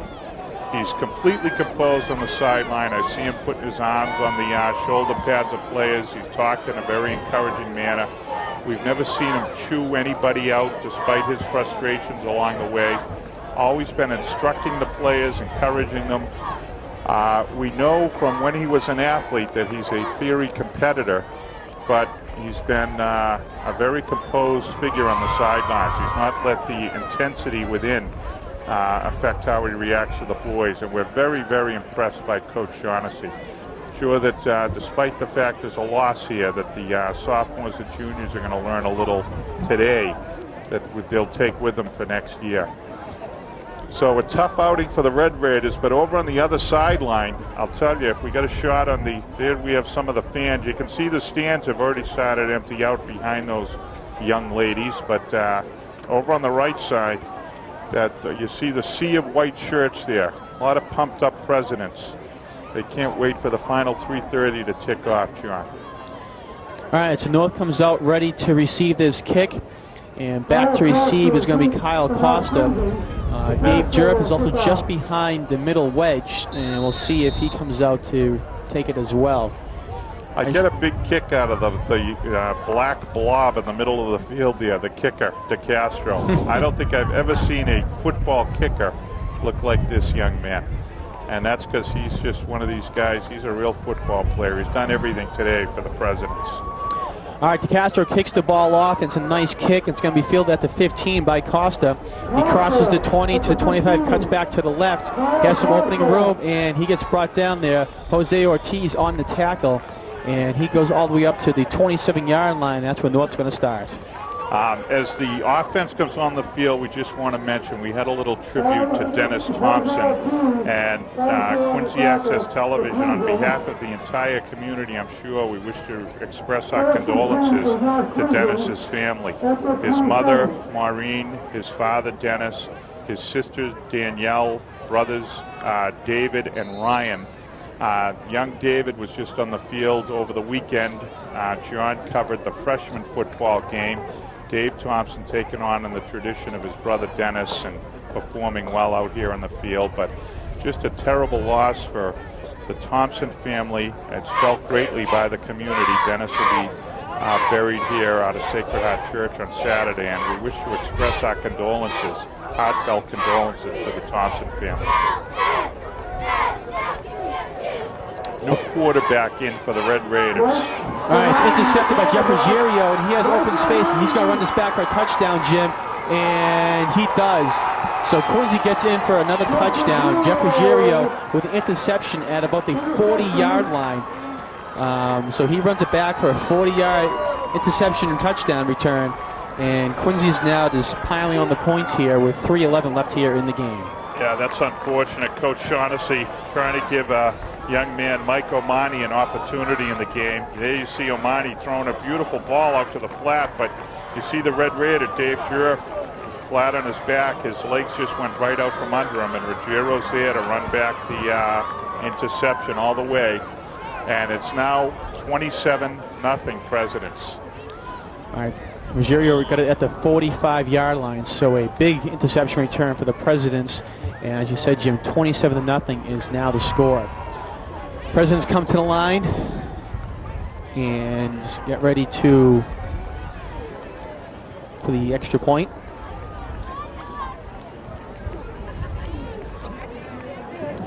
Castro, the kicker. And snap it's a poor snap. It hit the ground, and McDonald is trying to get rid of it, and he's unable to, and he is brought down there. So the PAT is no good. Dave Jurf on the tackle. So Quincy's still on top by a score of 27-0, Jim, and we have 3 minutes and 11 seconds left here in the fourth quarter. Yeah, Paul Graham in on the play too, so I'm sure that the seniors do not want to come off the field. They probably told Coach Shaughnessy, you know, this is our last game, Coach. We're seeing some fresh red shirts heading out for the kickoff, but I know that some of the seniors want to stay out there, and on that particular play, Jurf and Graham in on the tackle. You know, one final word on Dennis Thompson. We did have what I believe to be a nice and appropriate piece about Dennis, who was a wonderful young man, and we want to thank Dean Dan Coughlin at North Quincy High School, who assisted in the preparation of that piece. And my compliments to John Caleri here in the booth with me, because I watched John put that together with a lot of great work back at the studio. But Dean Dan Coughlin at North Quincy High School was very helpful to us to get us some material that we used, and we want to thank him. All right, so Raiders come out to receive this kick, and the Presidents come out to kick it off to them. Again, 27-0 is the score. A lot of the games, Jim, in the past 72 years have been very close. There haven't been too many blowouts, but unfortunately it looks like this is going to be one of those rare blowouts that I have. A lot of the games are decided by 8 points, 10 points or less, just not here today on this day on 2004. Yeah, from the Red Raider perspective, the word that comes to mind is ignominious. They've been blown out and they've lost the 6th. So this is a tough one for the Red Raiders. All right, Costa takes it at the 15, and he's going to get back to the 20-yard line. That's where his forward progress was stopped. So that's where the Red Raiders will take over on their own 20-yard line with 3:04 left in the game. You know, one other point to make, it's interesting, is I believe that Coach Noble continues unbeaten against the Red Raiders. So one of the items in the Quincy Sun that we saw was the fact that Coach Noble has a nephew, Rob Gardner, playing defensive back and receiver for North Quincy. Well, looks like the Noble side of the clan is going to enjoy Turkey Day a little better. Alicia Gardner is going to have to eat lunch somewhere down in Quincy Center with her brother. So Coach Noble remains undefeated against the Red Raiders, and the Red Raiders, the Presidents, established quite a record in this long history of the series. No team has ever won 6 straight, but this President squad is going to complete that feat. Quite a feat when you look at the long history. And not only that, but it's 11 out of the past 12.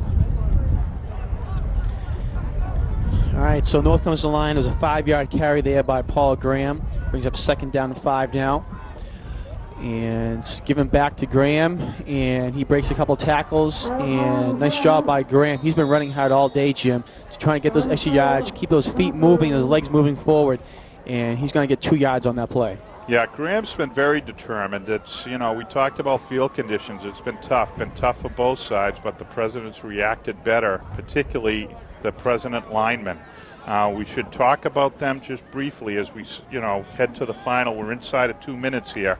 But on the offensive side of the ball for the Presidents, the offensive line that really did the deed today, Jose Ortiz, Mark Hutchins, Chris Pratt, Tim Randall, DJ Andrews, and Pat Stroud. Just outstanding line play. 3rd and 2 for the Raiders, and it's a pass over, and nice catch there. Omani completing it to, it looks like Jonathan Eaton, a junior. So nice job, Omani to Eaton. Clock keeps running, but the Red Raiders move the ball.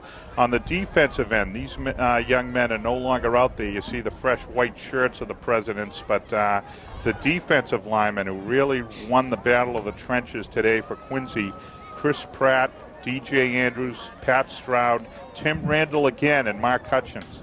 I don't know if Tim Randall, he's been out on the field a lot today and played an outstanding game. Senior captain for the Presidents. All right, first down was just picked up by the Red Raiders. So North comes out, Omani under center, I backfield behind him. And he pitches it to Graham. It's a reverse to Jorgensen. Jorgensen's going to pass it downfield, and Rob Gardner's down there, and it is intercepted. Excuse me, no, it's not intercepted. It is incomplete. Over there for Quincy, breaking out the play was Mike Kearney. Rob Gardner was wide open down the field, and Jorgensen made a nice throw, but Kearney made a nice job to get back there. He left his post and realized that he was going to get beat and hustled back to get down there and break up that play. I'll tell you, got to give Coach Shaughnessy and the Red Raiders great credit. No quit in them at all. They're still trying to, they want to avoid the shutout. They're trying to make something happen. It's 2nd and 10 with 50 seconds to go. They've got Gardner and split left here. Who's out there with him? Jorgensen. Gardner and Jorgensen split left. Omani dumps it to Graham. All right, Graham is able to get away from a tackler for a little while, but not too long. Jose Ortiz comes back and makes the tackle, and he's going to be tackled at the 37-yard line, 38-yard line, excuse me. Yeah, Graham did not get out of bounds. He thought he did. They kept the clock running. There's 31 seconds left, and I believe North Quincy's called a timeout. So they're trying to do something to avoid the shutout here. I should mention that shutouts haven't happened too often during the past 72 years as well. There were 4 scoreless games in 1934, 1937, 1940, and 1987. And there have been 21 shutouts. North has 11 and Quincy has 10. So Quincy, with 31 seconds left, is going to try to even up that shutouts at 11 apiece. Yeah, we should also say thank you to our friends at the Quincy Sun and the Patriot Ledger who provided us with some of the data and the history.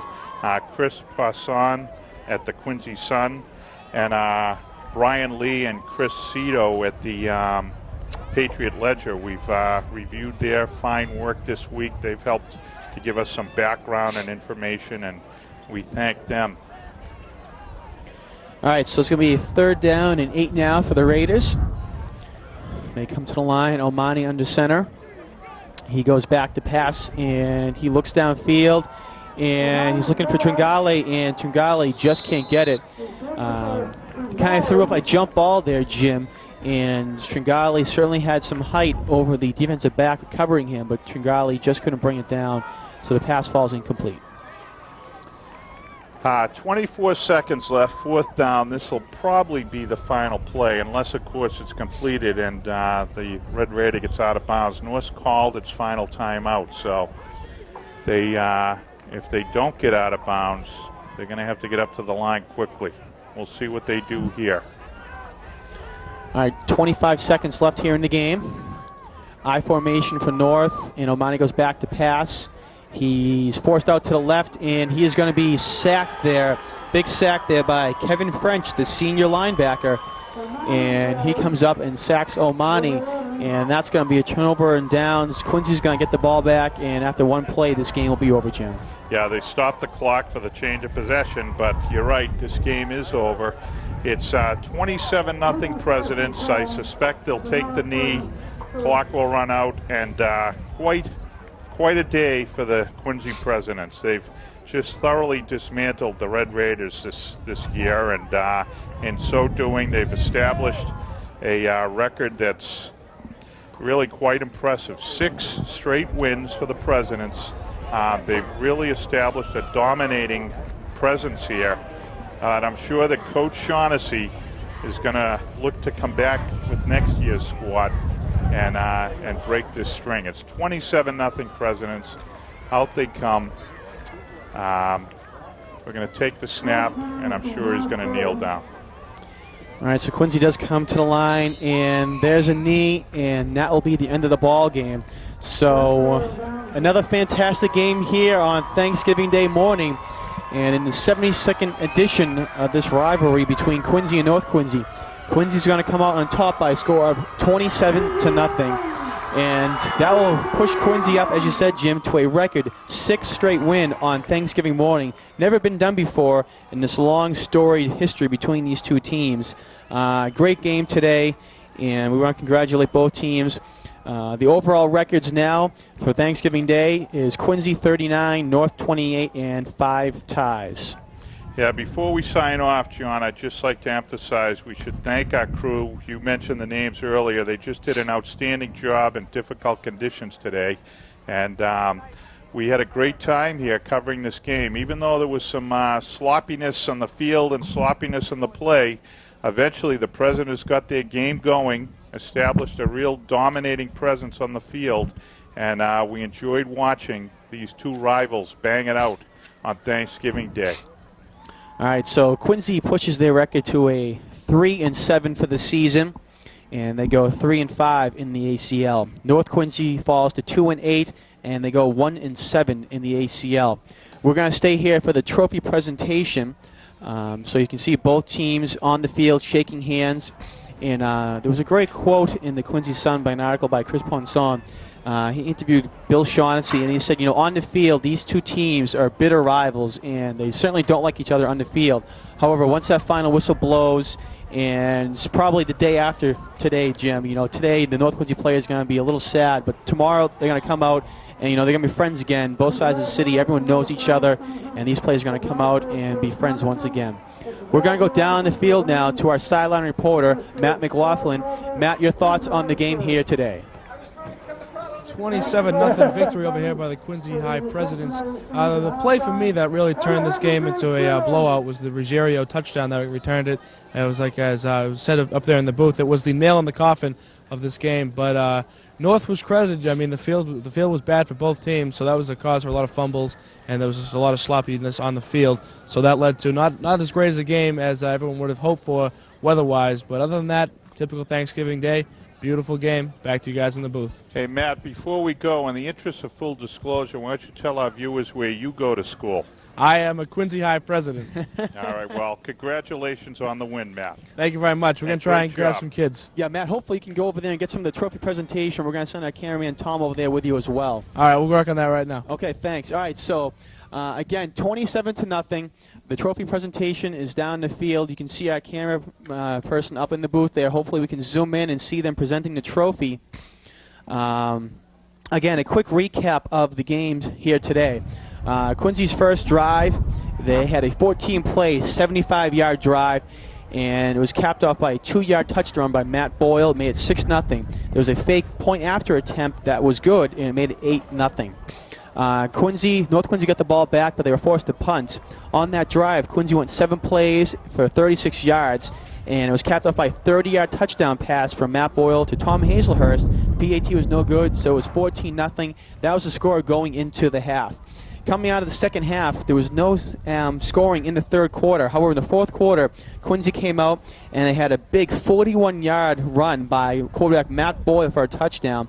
That made it 20-0, and the PAT was 21-0.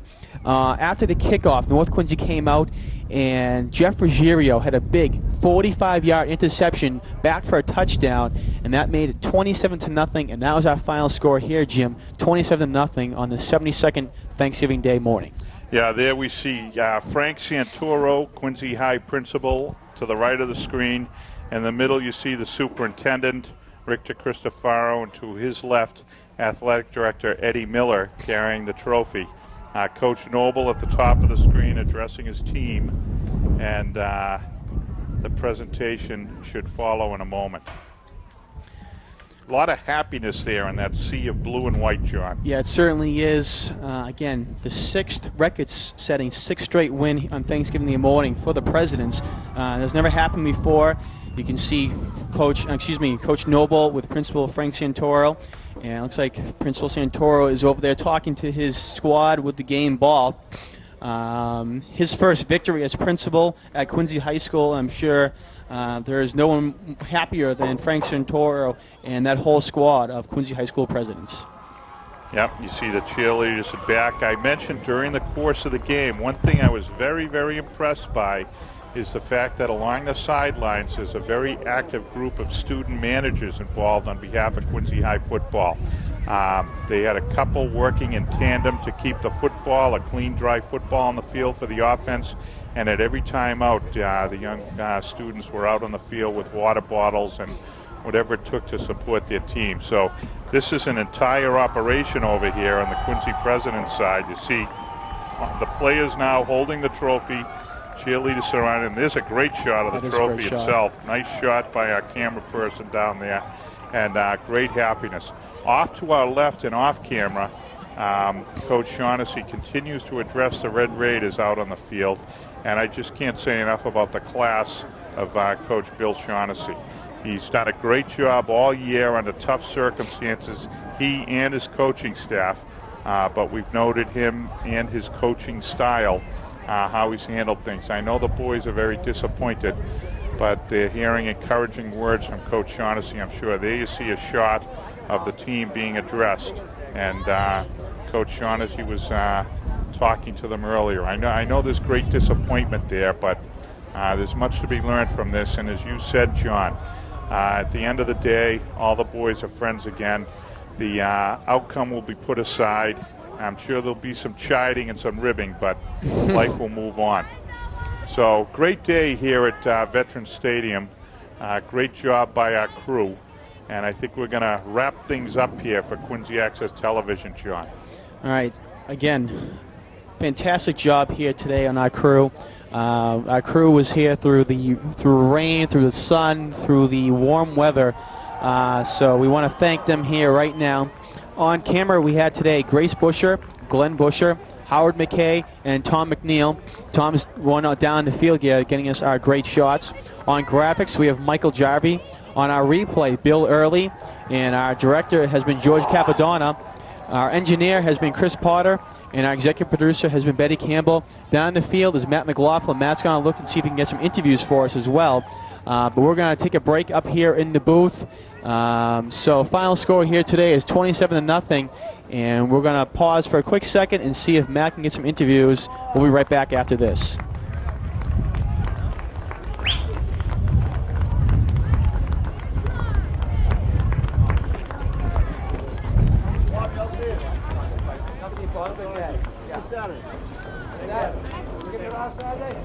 All right. I'm walking up that way anyway. I'll see you there.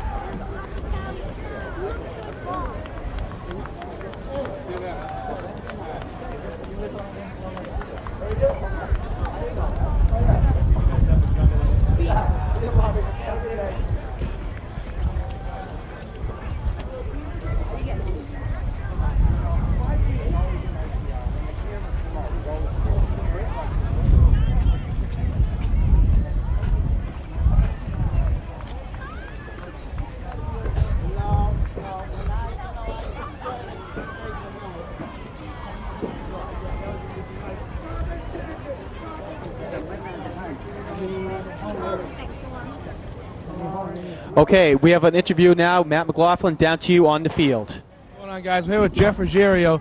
Jeff, you really put the nail in the coffin returning that interception for a touchdown. What were your thoughts on today's game? Oh, I knew we had it. I knew we had it from the beginning. We had a little here and there penalties, but you know. Now I'm only a sideline reporter. What were the field conditions like as a player? Oh, it was horrible, but I loved it. Every minute of it.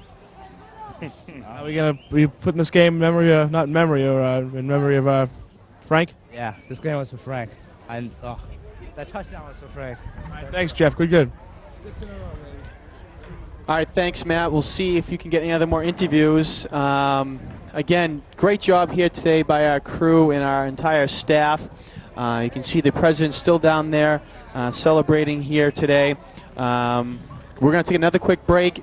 We have time for one more interview after this, and we'll be back for that last interview in a second.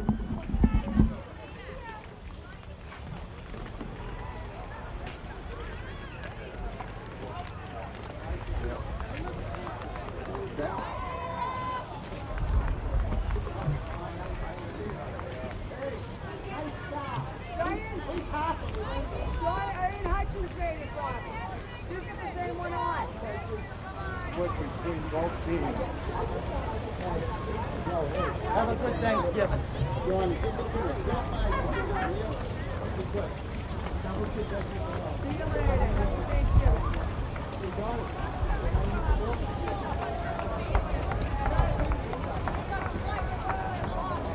Okay, back down to the field for Matt McLaughlin with 2 more interviews. We're here with Al Scott and DJ Andrews. Guys, what was this game like today? It was incredible. I just didn't think we'd shut them out, but it was awesome. 6 in a row. 6 in a row now. Only Quincy High team in history to defeat the Red Raiders 6 games in a row. It got a little scary the first play with McMorrow going down. What are your thoughts on that? I was just scared. I didn't know if he was all right or not, but hopefully I'll go visit him in the hospital today. He should be all right. Now, he didn't go out on the stretcher, right? Yeah, he did. He went out on the stretcher? I think so. I just hope he's all right. Any words to the viewers? I'm coming back next year. I'll be back next year. 7? 7 in a row. Goose egg. Thanks, guys. All right, Matt. We're going to work on Coach Noble now. Yeah, see if you can get Coach Noble. That would be fantastic if you could. As Matt tries to go over and get Coach Noble, you can see on his screen right now he's being interviewed by a couple reporters for some newspapers. So a fantastic game here today, Jim. And again, we want to tell everyone, log on to QATV's website, www.qatv.org, for program schedules, membership information, and much, much more. Again, QATV.org. And you can see when this game will be replayed on Quincy Access TV Television 8.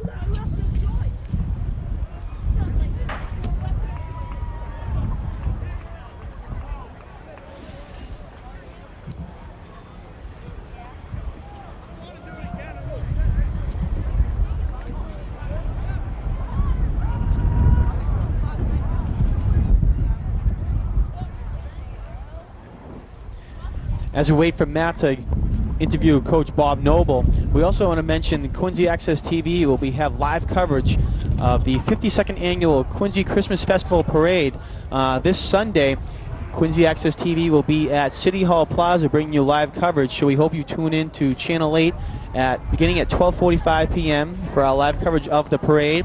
Again, it's the 52nd annual parade, and it's always a fantastic day here in the city of Quincy, and a fantastic Thanksgiving weekend, as always, with the parade, Thanksgiving Day football, and all the other festivities that happen here today.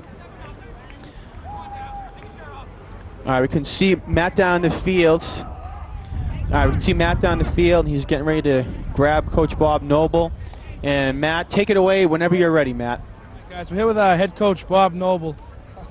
People are just coming out from every direction to give him a little thanks. Now, Coach, what was we got off to a slow start, starting off in the first quarter. What's the situation on McMorrow? Do you have any information on that? We found out that he's regained all the feeling in his extremities. It was just he kind of compressed his neck. From a football perspective, you call it a stinger. Fortunately, it appears that he's going to be all right. So, I'm sure he'll make a full. I hope he makes a full recovery. That's everything that's been indicated to me, that he'll be back and he'll be feeling better. So I mean, that was kind of tough. He's an all-league caliber linebacker, and to lose him in the opening play of the game was very difficult. But first and foremost, I'm happy that apparently he's going to be okay. And we won that. We won it for him, and and we wouldn't be here if it wasn't for him. So, Frankie, when you see this, way to go, kid.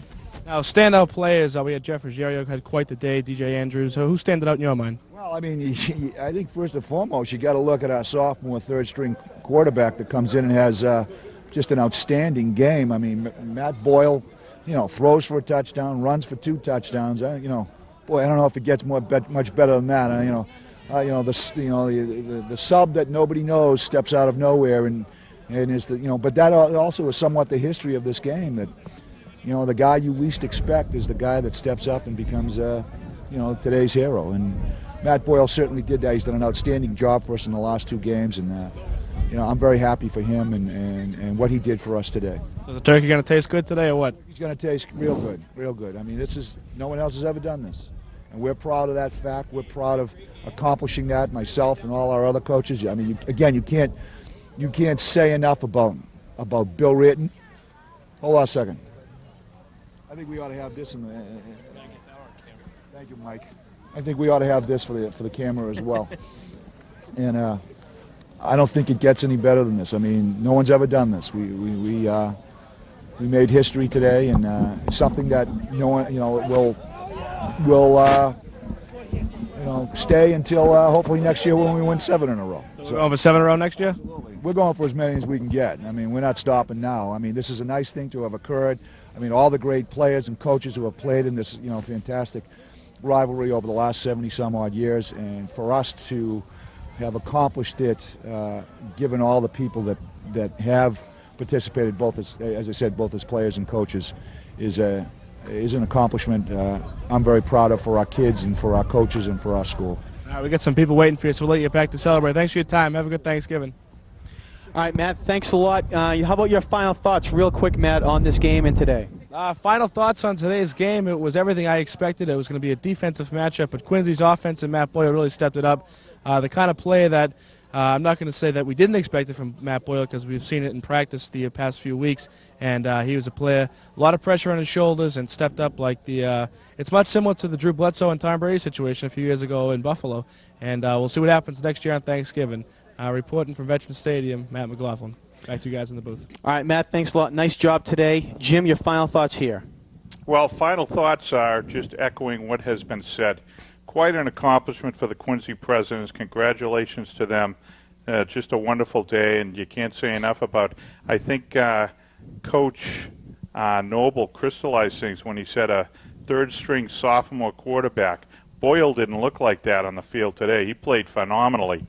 Very composed, made some big, big plays, deserves a ton of credit, and the thought that he's going to be back here the next 2 years, that's really something. So great kudos to the Presidents. On the Red Raiders side of the ball, I'm sure there's great disappointment for all the players, but it's a program that's clearly turning in the right direction. I was very impressed this year when we covered the Red Raiders with how Coach Shaughnessy handled the adversity, and I'm sure that the program's turning around. And if the Presidents think they're going to come in here next year and have a 27-0 spanking again, I'm sure the Red Raiders will have something to say about that. So great game. Great congratulations to the Presidents, and we'll sign off with that, John. All right, so for Jim Timmons and Matt McLaughlin down on the field, my name's John Caleri, and in the 72nd annual tradition here at the City of Quincy, the Presidents come out on top of the Red Raiders by a score of 27-0. We'll see you next year for 2005 Thanksgiving football.